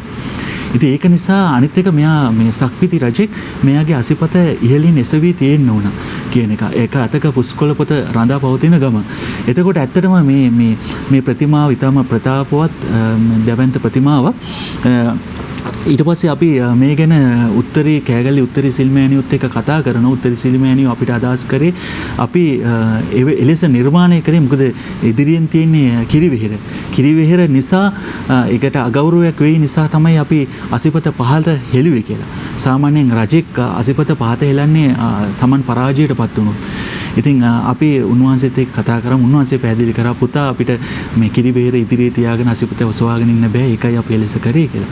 ඇත්තටම මේ මම හිතන්නේ විවිධ මත ඒ කාලේ ඉදිරිපත් වුණා. මම හිතන්නේ රණසිංහ ප්‍රේමදාස ජනාධිපතිතුමාගේ අභාවයත් එක්ක ඔය දේවල් ඔය විදිහට කරාම මේවා මේ ඒ වස්වාදින්න පුළුවන් වගේ කාරණා. නමුත් ඒවා බොහෝ දුරදිග බලලා තමයි මේ විදිහට නිර්මාණය කරලා තියෙන්නේ. ඔබ කිව්වා. ඇත්තටම අපිට ඒක පිටින් බලද්දී අපිට එහෙම නොයෙකුත් අදහස් ඇතුණා. ඇත්තටම අපි ඒ නිර්මාණය කරන ලද ඒ අදහස් ලබා දුන්නු කෑගල්ලේ උත්තරී සිල්මෑණියොත් එක්ක කතා කරාම අපිට තේරුණා මේ යම් අදහසක් ගැඹුරු අදහසක් තමයි තියෙන්නේ. ඇත්තටම අපි පින් දෙන්න ඕන. අද ජීවතුන් අතර නැත්තත් අපේ අරිසෙන් අවබෝධ ශූරීන් දිවංගත රණසිංහ ප්‍රේමදාස මැතිතුන් ඒ වගේම කෑගල්ලේ උත්තරී සිල්මෑණියෝ අද ජීවතුන් අතර නැහැ. කොහේ හරි සිට මේ වැඩසටහන නරඹනවා ඇති. ඒ වගේම අපි ප්‍රියන්ත කාර්යපෙරුම මහතාටත් රාවණා වැඩසටහන නිෂ්පාදනය කරන ඔබතුමා මේ අපේ සියලු දෙනාට ඒ ආශිර්වාදයේ ඒ ලෝකවල ඉඳලා ඒ තලවල ඉඳලා ඒ අනිවාර්යෙන් මේ ආශිර්වාදය ලැබෙනවා ඇති අපි විශ්වාස කරනවා. ඔබතුමා මතු කරා ඉන්න අනතුරුව අපේ කොළුණාවේ සිරිසුමංගල මහානායක හිමියන් විසින් නොබියව ගත්ත තීරණයක්. ඇත්තටම විහාරස්ථානයක් තුල මහරාවණයන්ගේ ප්‍රතිමාවක් නිර්මාණය කිරීමට මැලිකමක් දැක්වුවා. ඒ ඉතිහාසය සොයන්න කතා කරන්න. ඇත්තටම උන්වහන්සේ අනුනායක පදවියේ තමයි වෙලෙ හිටියේ. උන්වහන්සේ අනුනායක පදවියේ සිටින ගමන් ගත්තා වූ එඩිතර තීන්දුව. උන්වහන්සේට නොයෙක් අපවාද එල්ල වුණා. ඇයි මේ බෞද්ධ පුදුබිමක් තුල ඇයි මහරාවණයන්ගේ ප්‍රතිමාවක් නිර්මාණය වෙන්නේ කියලා. දෙවොලක් මහා රාජ මාලිගාවක් නිර්මාණය වෙන්නේ කියලා. ඇත්තටම උන්වහන්සේ ඒ ගැන සැලුන්නේ නැහැ. උන්වහන්සේ ඒ ප්‍රතිමාව ඒ මහා රාජ මාලිගාව ඉදි කරා. අද ඇත්තටම ලංකාවේ සිටින සියලුම සතර දිග්භාගයේම පිරිස් මහරාවණයන්ට ආදරය කරන පිරිස්, මහරාවණ ඉතිහාසයේ ගවේෂණය කරන පිරිස්, වන්දනාමාන පුදල් සත්කාර කරන පිරිස් මේ ඇවිල්ලා ඔය මහරාවණ දෙවොලේ යම් ගවේෂණ කටයුතු කරනවා, යම් සාකච්ඡා පවත්වනවා, පුද සත්කාර පවත්වනවා. ඉතින් ඒක ඇත්තටම අපිට මහා ලොකු සතුටක්. 2013 සැප්තැම්බර් 30 වෙනිදා අපිට කොළොන්නාවේ සිරි සුමංගල මහානාය හිමියන් ආරාධනා කරනවා රාවණ ශක්තිය ජාතික සංවිධානයට විශාල පූජාවක් පවත්වන්න. එදා සිට අද දක්වා මේ වසර දක්වාම දෙවුරම් වෙහෙර විහාරස්ථානය මූලික කරගෙන මහා ශිවරාත්‍රී පූජාවත් ඒ වගේම විශාල පෙරහැරක් පවත්වනවා. ඒ මහා මායා පෙරහැර, රාවණ පෙරහැර, ඒ සියලු කටයුතු වලින් අනතුරුව පවත්වන ඒ මහා රාවණ පූජාව පවත්වන්නේ අපි. ඒ වගේම ඔබ දන්නවා මේ ඉන්දියානුවන් විසින් දුසේරා කියලා උත්සවයක් පවත්වනවා. එහිදී කුම්භකරණත් ඉන්ද්‍රජිත් කුමාරයා ඇතුළු මහා රාවණයන්ගේ විශාල ප්‍රතිමා ලංකා සිතියම මැදේ දවාලනවා. එතකොට ඒ ඔවුන් ඒ උත්සව කාලයෙන් කරන අවස්ථාවේදී අපි හෙළයන් හැටියට, සිව් හෙළයන් හැටියට අපි මහා රාවණ වෙනුවෙන් හෙළ ඉතිහාසය මතු කරමින් හෙළයන් වෙනුවෙන් අපි විශේෂ වැඩසටහන් කීපයක් දෙවුරම් වෙහෙර විහාරස්ථානයේ පාදක කරගෙන කරනවා. අපි ගිය වසරේදී ඒ ලෙස පැවැත්වුවා. ඊටාම උත්සවකාරයෙන් පැවැත්වුවා. මේ වසරේත් ඔක්තෝබර් 25 ඒ දුසේරා දිනය නිමිත්තෙන් අපි විශාල වැඩසටහන් කීපයක් පවත්වන්න නිමිතව තිබෙනවා. ඒ වගේ අපි වාර්ෂිකව දෙවුරම් වෙහෙර විහාරස්ථානයේ පාදක කරගෙන අපේ අතිපූජ්‍ය කොළොන්නාවේ සිරි සුමංගල මහානායකයන්ගේ ආශිර්වාදය මත පූජා සමූහයක් පවත්වනවා. ඊට අමතරව දෙවුරම් වෙහෙර විහාරස්ථානයේ සෑම ඉරිදාකම සවස් 6 සිට 8 දක්වා අපේ දෙවුරම් වෙහෙර විහාරස්ථානයේ අපේ අතුල ෆොන්සේකා මහතාත්, අනුර මේ රණවීර රත්නවීර මහතාත් දායකත්වයෙන් අධීක්ෂණය යටතේ පන්සලේ සිදු කරන පූජාවන්, නානමුර පූජාවන්, ඒ සලු පැලඳවීම, මේ පූජාවල් සිදු කරන වාර්ෂිකව පින්කම් මෙන්ම සතිපදා පින්කම්ද සිදු කරනවා. මම හිතන්නේ මේ මෑත කාලීනව බොහෝ දේවල් රාවණීන්ට සම්බන්ධ අපි සාකච්ඡා කළා. අපි යනවා විරාමයකට. විරාමයෙන් පසුව තවත් බොහෝ දේ සාකච්ඡා කරමු. වසර 5000ක් පුරාවට මහ පොළව මත වැළලී ගිය ශ්‍රේෂ්ඨ ශිෂ්ටාචාරයක අභිමානනීය හෙළිදරව්ව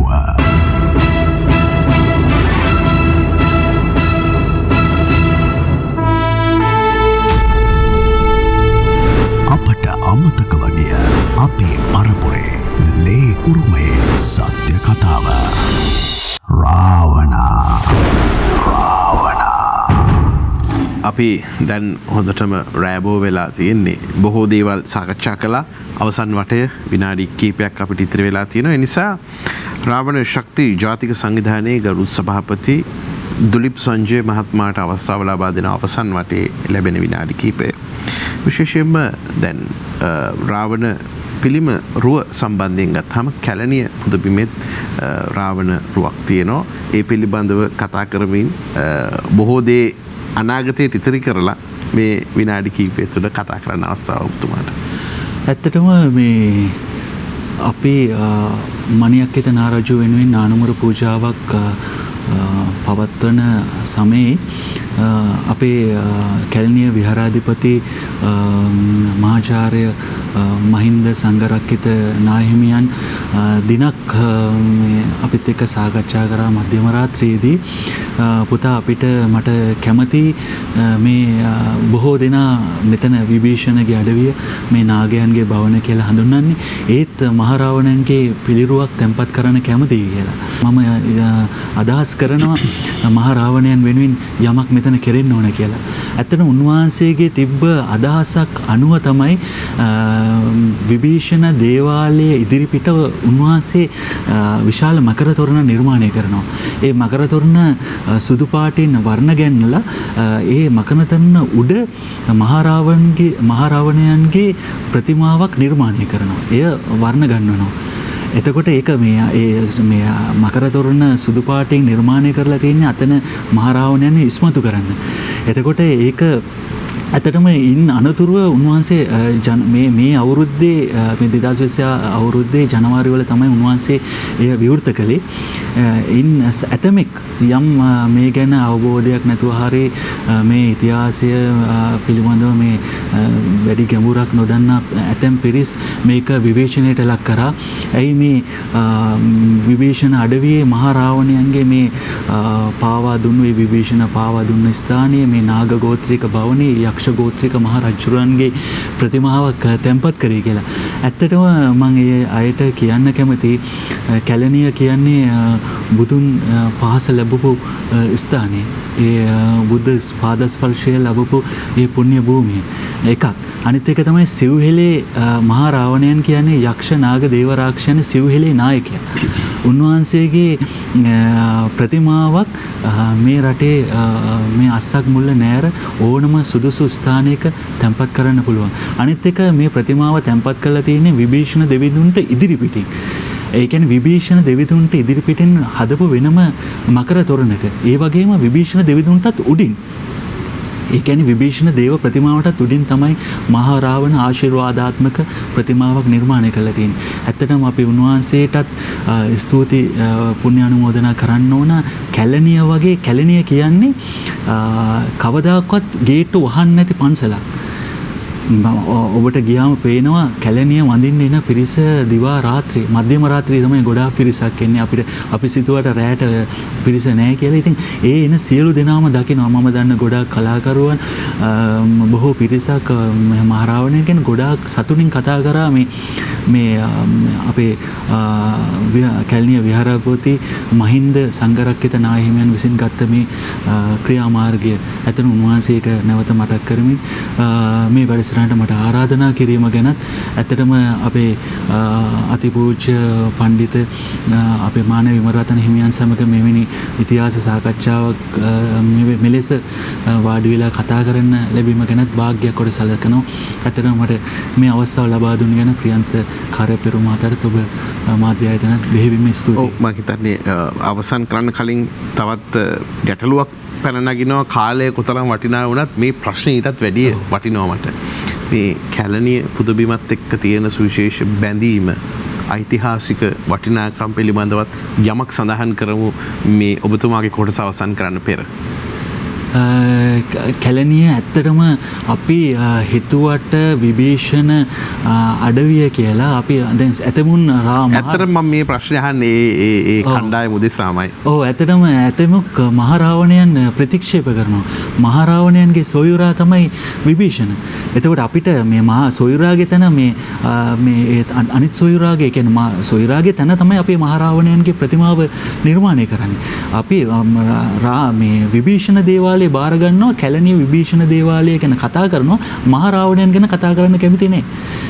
එතකොට මේ විභීෂණ අඩවියේ මේ නාගගෝත්‍රික භවන ඒ බුදුන් සරණගේ හෙළ මේ නාගගෝත්‍රිකයෝ යනුත් අපි වගේම හෙළ යකුන් වගේම බුදුන් සරණ ගිය ඇත්තෝ මේ සිව්හෙලේම අපි බුදුන් සරණ ගිහිලා තියෙන්නේ. අපේ මහා රාවණ රාජෝත්තමයා පවා. ඉතින් ඇත්තටම අපි සිව්හෙලේ කියන්නේ මේ අපි එකමුතුවක් වෙන්න ඕන. අපි ගෝත්‍රික වශයෙන් බෙදීමක් නෙමෙයි. මේ සිව්හෙලේ ගොඩනගන්න පුළුවන් මේ යක්ෂ නාග දේව රාක්ෂණ ඒ ශක්තිය. මම හිතනවා උන්වහන්සේලා මේ අපේ රට පාලනය කරන හෙළ දේව මණ්ඩලය, ඒ බෝධිසත්ව මණ්ඩලය ඇත්තටම උන්වහන්සේලාගේ ක්‍රියාකාරීත්වයන් තමයි මේ මහ පොළේ ඇතැම් වෙලාවට මේ ක්‍රියාත්මක වෙන්නේ. ඇත්තට මේ මහා මේ වැඩපිළිවෙල නොකඩවා පවත්වාගෙන යන්නත් උන්වහන්සේලාගේ ආශිර්වාදේ දිව්‍ය නෙත යොමු වෙලා ඇති. ඇත්තටම කැලණිය කියන්නේ අපිට වෙන් කරන්න පුළුවන් දෙයක් නෙමෙයි. අපේ හදවත හා බැඳුණු ස්ථානයක්. ඉතින් ඒක නිසා කැලණිය මේ නාගගෝත්‍රික භවනක් සහ ඒක විභීෂණයන්ට විතරක් පවරන තියන්න පුළුවන් දෙයක් නෙමෙයි. මේක අද වෙනකොට ඒක මහා රාවණයන්ගේ ස්ථානයක් බවට පත් වෙලා තියෙනවා. විශේෂයෙන්ම ශ්‍රීපාදස්ථානය වගේම සුවිශේෂ තැනක් මේ සියලු දේවල් එකට බැඳිලා තියෙනවා. අපිට නොපෙනෙන දෙවියන් මේවා වඳින්නේ එක පෙළට. අනිවාර්යයෙන්. ඉතින් එවැනි බොහෝ දේවල් මේ තුල තියෙනවා. තවත් විනාඩි කිහිපයක් දෙන්න පුළුවන් ඔබට තවත් යමක් කියන්නට තියෙනවා නම්. ඇත්තටම මම විශේෂයෙන් මතක් කරන්න ඕන ඒ අපේ කතරගම පුදබිම මට පුදුම හිතුණා මේ මම අපේ කොළොන්නාවේ සුමංගල හාමුදුරන්ගේ පන්නිපිටේ දෙවන විහාරයට ගියාන් පස්සේ මට එතන කෙනෙක් මුණ ගැහෙනවා. එයා තමයි අනුර රත්නවීර මහතා. ඒ අනුර රත්නවීර මහතා තමයි අද පන්නිපිටිය ශ්‍රී දෙවුරම් විහාර විහාරස්ථානයේ දෙවොල බාරව සිටින පුද්ගලයෙක්ගෙන් කෙනෙක්. ඒ පුද්ගලයා තමයි ප්‍රේමදාස මහතාගේ ඒ ජනාධිපති ප්‍රේමදාස මහතාගේ යුගයේදී අර මහා ප්‍රතිමාව එතන කිහිරි වනේ ඒ ඔසු වනේ නිර්මාණය කරන්න පෙර ඒ මාස 3ක් පහන පත්තු කරන් පසුව තමයි අර මේ කතරගම ප්‍රතිමාව එතන තැන්පත් කරන්නේ. ඒ පුද්ගලයා පහන පත්තු කරපු පුද්ගලයා තමයි අද දෙවුරම් විහාරස්ථානයේ අපේ මහා රාවණ රාජ මන්දිරයේ බාරව සිටින්නේ. ඇත්තටම අපිට විශාල පින්කම් කරන්න දෙවුරම් විහාරස්ථානයේ දායක සභාවේ ඉතාම ලොකු කැපකිරීමක් ශක්තියක් ලබා දෙනවා. ඒ අතර ප්‍රධාන පුද්ගලයෙක් තමයි එදා ඒ ප්‍රේමදාස මහතාත් එක්ක හිටපු පුද්ගලයා. බොහෝ දේවල් අතීතයේ අමතක වී වැළලී ගිය දේවල්, නොදන්නා දේවල් මේ විදිහට මතු කරගන්න පුළුවන්. අපි වසර 5000කට පෙර අතීතයේ අවශ්‍ය වෙන්නේ නැහැ. වසර 20ක් 30ක් ඇතුළත වූ දේවලුත් අමතක වෙන නිසා, මතකයේ ප්‍රධාන ලක්ෂණය අමතක වීම නිසා මේවා සිහිපත් කර ගැනීම ඉතාම වටිනවා. දැන් ඔබතුමා ඒ සඳහන් කරපු කාරණා එක්ක වැඩසටහනේ අවසන් කොටසට අදියරට අපි ඇවිල්ලා ඉන්නවා. ගණන්ගමුව ජයසුමනාරාමාධිපති රාජකීය පඬිත පූජ්‍යමාන නැවේ විමල රතන හිමිපාණන් වහන්සේ ඔබ වහන්සේගේ ඉතාම ගෞරවණීය ඉල්ලා සිටිනවා අවසානයේදී වැඩසටහනේ මේ ප්‍රේක්ෂකාගාරයට බොහෝ ඕදන් තිබෙනවා කියා දෙන්නට. මේ වැඩසටහනේ සම්පූර්ණම සාරාංශයේදී අපි හෙට අලුත් දවසක් අලුත් විදියට ඉපදෙනවා. නමුත් ඉතිහාසයේ බොහෝ වටිනාකම් සහිතව අනාගත පරම්පරාවට අපි මේ දායාද කළ යුතුයි. ඒ නිසා සිතන්නට යමක් ඔබ වහන්සේගෙන් දැනගන්නට කැමතියි. ඔව් දැන් අපේ දිලිප් සංජය මහත්මයා මේ කැලණි විහාරය සම්බන්ධයෙන් පැහැදිලි කිරීමක් කළා. දැන් අපේ ඔය පොත්වල තියෙනවා මේ තොටවල් ගැන. කොළොම් තොට, මා තොට, සලා තොට ඒ ආදි වශයෙන් මේ විශේෂයෙන් ඔය ජම්බුදීපයත් එක්ක සම්බන්ධකම් පවත්වපු තොටවල්. කැලණි තොට ඇතුළට හදලා තියෙනවා පන්සලේ. හැම පන්සලක්ම එක නමකින් තමයි හඳුන්වලා තියෙන්නේ. මහා පාලි විහාරය කියලා. දැන් ඔය කැලණි තොට හරහා බිහිවෙච්ච කැලණි රජමහා විහාරයත් මුලින් හඳුන්වලා තියෙන්නේ මේ මහා පාලි විහාරය කියලා. ඒ නිසා ඒ යක්ෂ ගෝත්‍රිකයෝ විසින් නිර්මාණය කරපු මේ ප්‍රබල ආශිර්වාදාත්මක ප්‍රබල රජවරුන් විසින් මේ ඉදිකරපු ඒ විහාරස්ථානය රාවණාට කෘතවේදීත්වය දැක්වීම හොඳයි කියලා තමයි මගේ අදහස. ඊළඟට මාතොට හරහත් ඇතුළට මහා විශාල විහාරස්ථාන විහාර එකක් දෙකක් නේ 1000ක් විතර ඔක්කොම එක නමින් තියෙන්නේ මහා පාලි කියලා. සලාතොට කියලා කියන්නේ හලාවතනි. මේ හලාවතත් එහෙමයි. හලාවත මේ දේවාලයක් හැදුවයි කියලා සඳහන් වෙනවා. ඒ දේවාලය තමයි දැන් මුන්නේශ්වරම් දේවාලය කියලා අපි හඳුන්වන්නේ. මුන්නේශ්වරම් දේවාලයේ තියෙන තැනත් තිබුණේ පන්සලක්. ඒක කියන්නේ එතන දේවාලය නෙවෙයි. දේවාලය අපි හොයාගන්න ඕන කොතනද කියලා. ඒකත් මහා පාලි විහාරස්ථානය. අපේ හඳුනේ කැණීම් වලින් ඒක පන්සල මතු කරගෙන තියෙනවා. ඒක තමයි. දේවාලයක් නෙවෙයි. ඉතින් එතන දේවාලයක් හැටියට මතභේදාත්මක මම ප්‍රශ්න කරනවා නෙවෙයි. එතන හිංසක ක්‍රියාවන් දේවාලයක් නම් හිංසක ක්‍රියාවන් වෙන්න බෑ.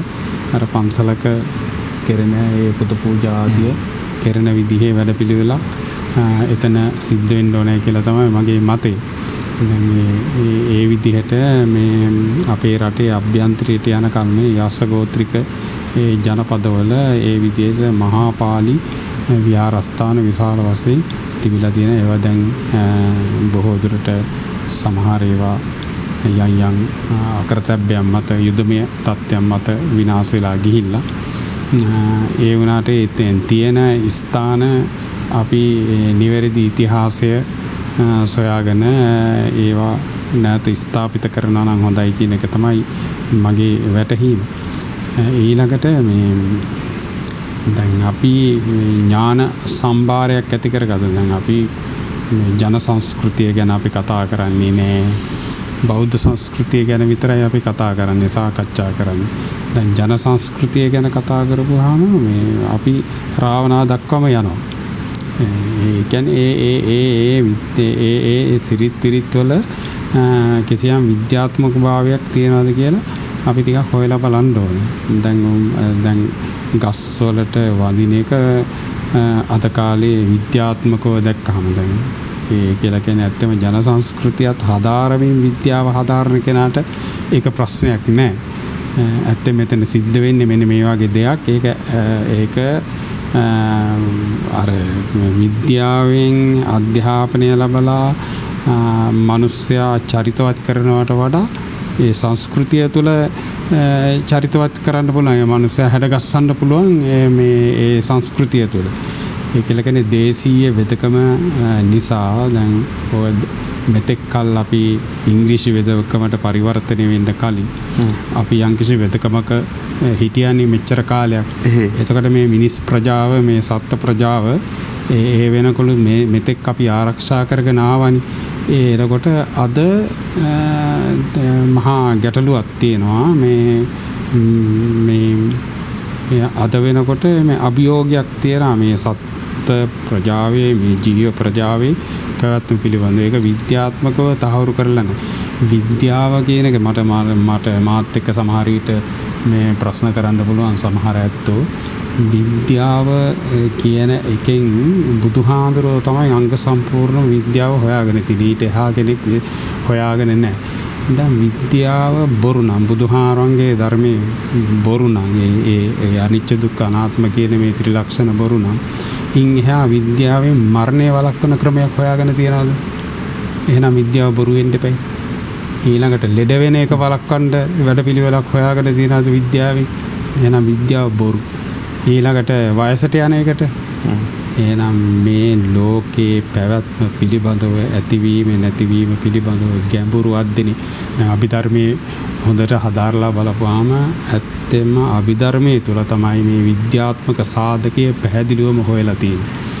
ඒක කියන්නේ අපි එක තැනක නෑ, එක විදිහකට නෑ, හැම මොහොතකම මේ වෙනස් වෙන කියන මේ ධර්මතාවය මත තමයි අපි ඉන්නේ කියන මේ පැහැදිලි විද්‍යාත්මක මතය බුදුරජාණන් වහන්සේ තමයි හෙළිදරව් කරලා තියෙන්නේ.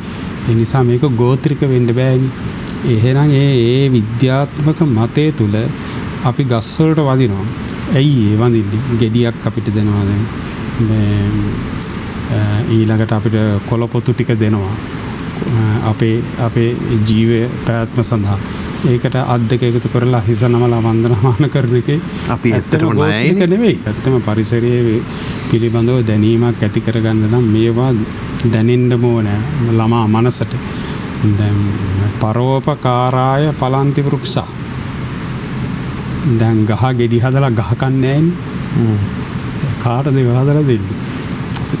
මේ රස වගේ පැණි රස වෑහෙන මේ සියලු ගෙඩි ඉදවලා හදලා දෙන්නේ මේ සත්ත්ව ප්‍රජාවේ පැවැත්ම සඳහා. එහෙමනේ ඔය ශ්ලෝකයේ තියෙන්නේ. මේ ඒ විදිහට ගත්තාම දැන් අපි ගස් වලට වැදීමේ ජන සංස්කෘතිය තුළ ගස් වලට වන්දනාමාන කිරීමේ ක්‍රමවේදයක් තිබුණා. ඒ වැන්දේ අපිව ජීවත් කරන නිසා. ඊළඟට ගල් වලට වඳිනවා කියන කතාව පර්වත ඒ කාලේ හැඳින්වුවේ දැන් රාවණා කාලේ හැඳින්වන්නේ රාවණා විමාන හැටියට. විමාන කියලා කියන්නේ ආස්‍යන්තරාව විතරක් නෙවෙයි.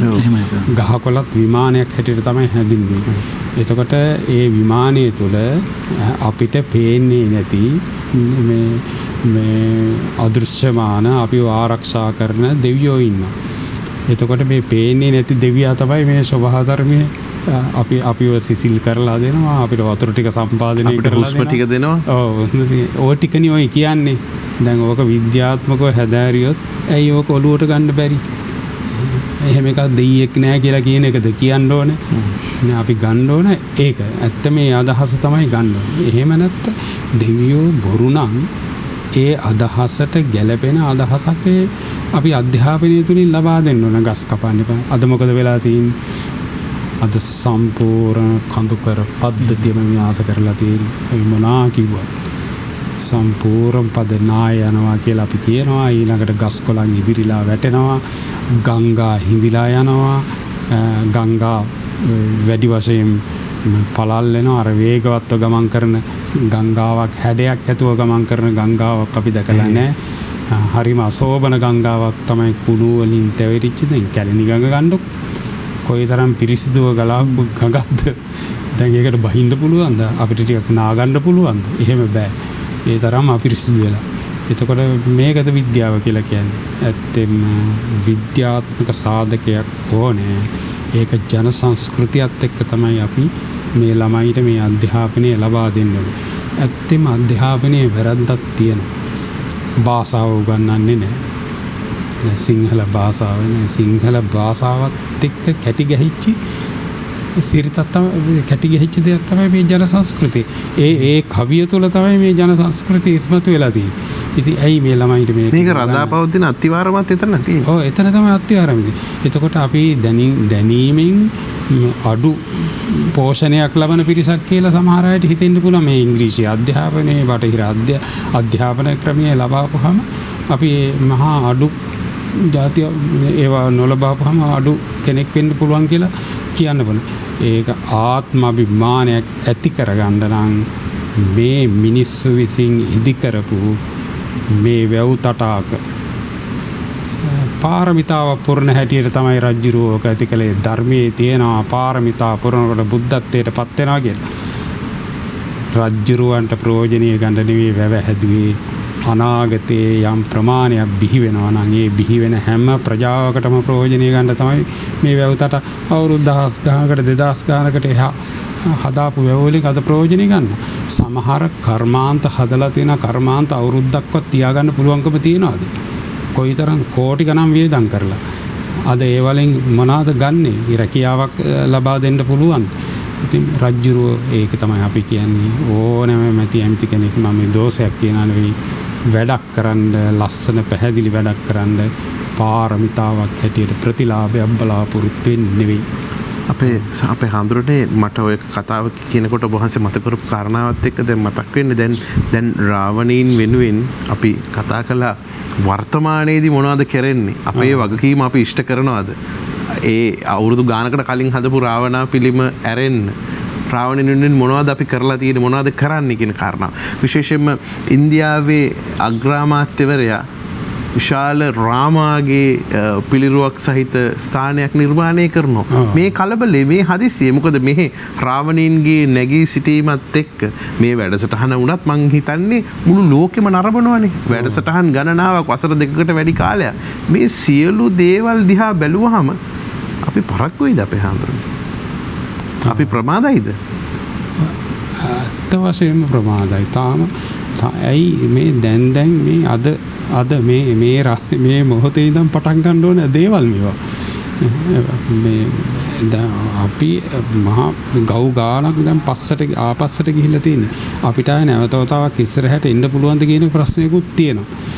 ඒ තරමටම මේවා මේ ඈතට දැන් ඉතිහාසයේ කියරක ඉතිහාස කතාවක් හැටියට හරි ඒක ප්‍රායෝගිකව හරි අපි දැනගන්න ඕන කෘෂිකර්මාන්තය ගැන අපි දැනගන්න ඕන ගහකොළ ගැන අපි දැනගන්න ඕනේ ඒ තියෙන වෙදකම අපි දැනගන්න ඕනේ මේ වෙදකම කියන එක ව්‍යාපාරයකට හසු කරනවා නම් ඒවට අපි අකමැති වෙන්න ඕනේ දැන් මමත් සමහර වෙදකම් දන්නා මම ඒවා කියන්නේ නැත්තේ කරන්නේ නැත්තේ මම වෙදෙක් වෙන හින්දා වෙදෙක් කියලා කියන්නේ ව්‍යාපාරිකයෙක් වෙන හින්දා ව්‍යාපාරිකයෙක් වෙන්න ඕනේ නැහැ අපේ ගමේ හැම කෙනෙක්ම මේ වෙදකම දැනගත්තා අපේ අම්මලා වෙදකම දැනගත්තා දරුවට ප්‍රතිකාර කළා දැන් අපේ අම්මලා දරුවෝට මේ සෙමක් දුක කරදුනාම ඉක්මනින් අරන් යනවා වෛද්‍යවරයා ළඟට පවුලේ වෛද්‍යවරයෙක් කියලා වෛද්‍යවරයෙක් ඉන්නේ ඇයි අම්මා පවුලේ වෛද්‍යවරයා වෙන්න බැරි ඒ කියන්නේ අපි මහා ලොකු අඩුවක් අපේ ජීවිත තුළ තියෙන අපිව හදාarලා නැහැ සමාවෙන්න අපේ හඳුරන්නේ දැන් පහුගිය අගෝස්තු 5 වෙනිදා අපි කණ්ඩායම් බෙදලා පාට බෙදලා පක්ෂ වලට බෙදලා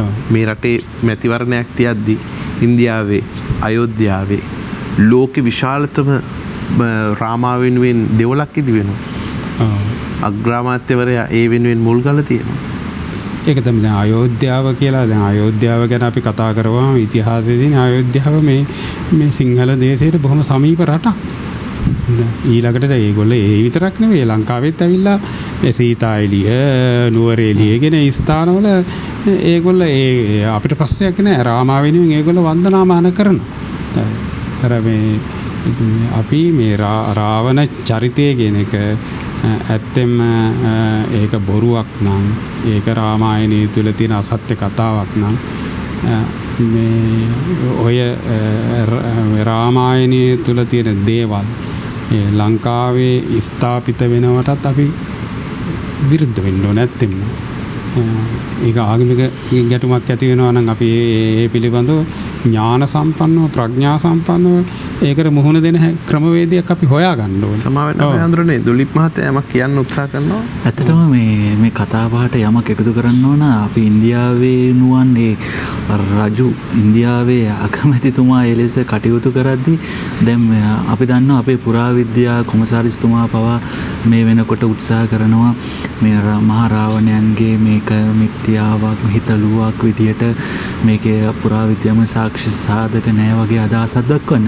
ඉතින් ඇත්තටම අපි ඔහුත් එක ගැටුමකට යන්නේ නැහැ. ඒ වුණාට අපි මේ වත්මන් රජයටත් අපි යමක් සිහිපත් කරන්න ඕන ඔබ ජනාධිපතිතුමාටත් අගමැතිතුමාටත් අපි මේවර අපි මේ කෙටියෙන් සිහිපත් කරනවා.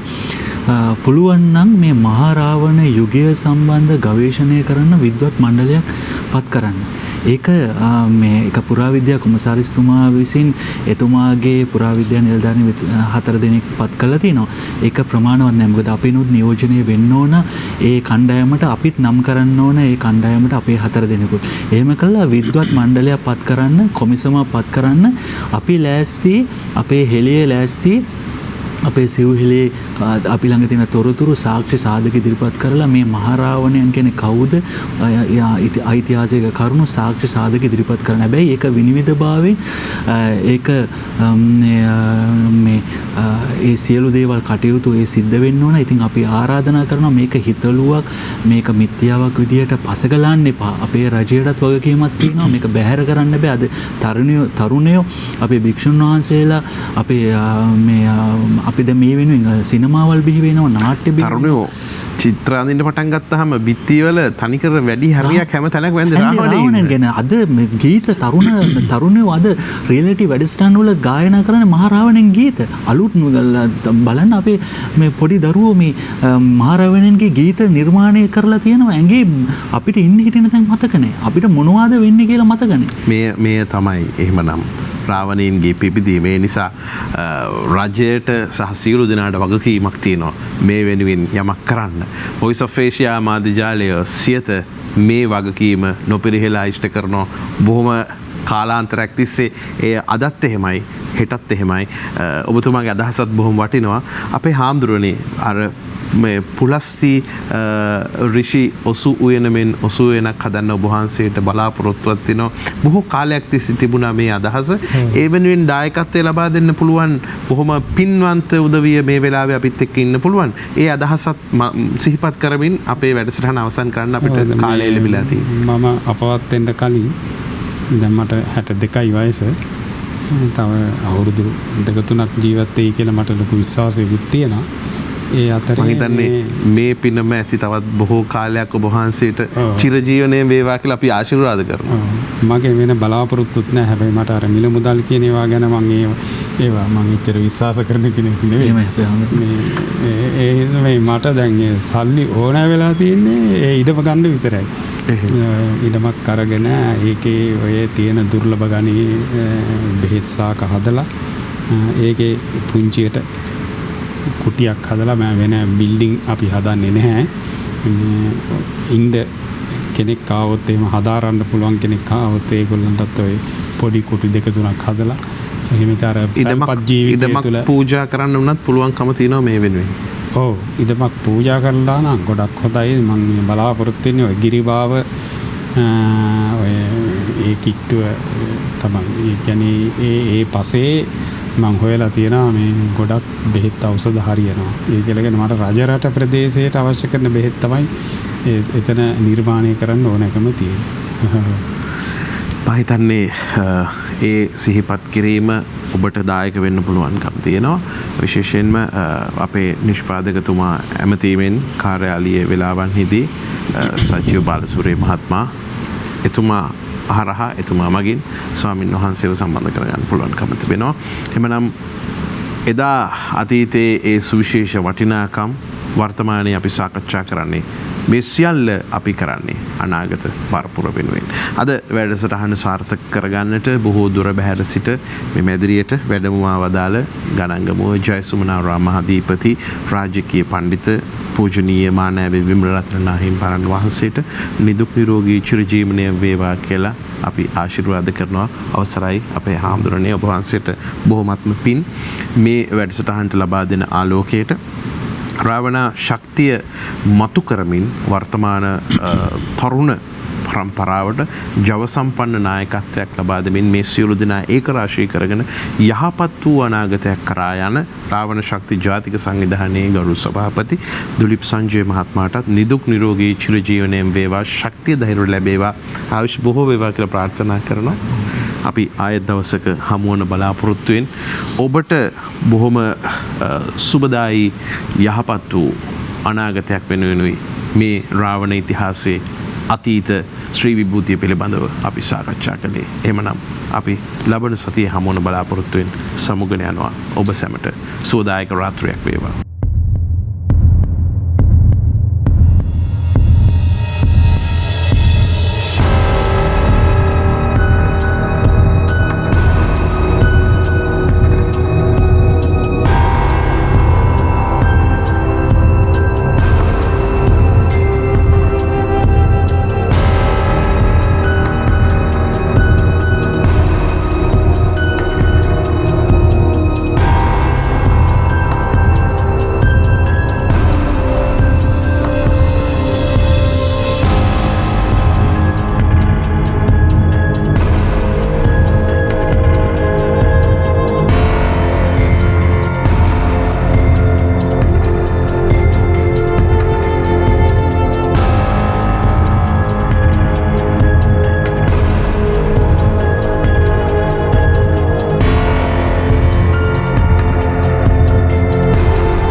දිනපතා අලුත් වීඩියෝ සහ ප්‍රවෘත්ති නැරඹීමට ඉහත බටන් එක ක්ලික් කර සියත TV සබ්ස්ක්‍රයිබ් කරන්න.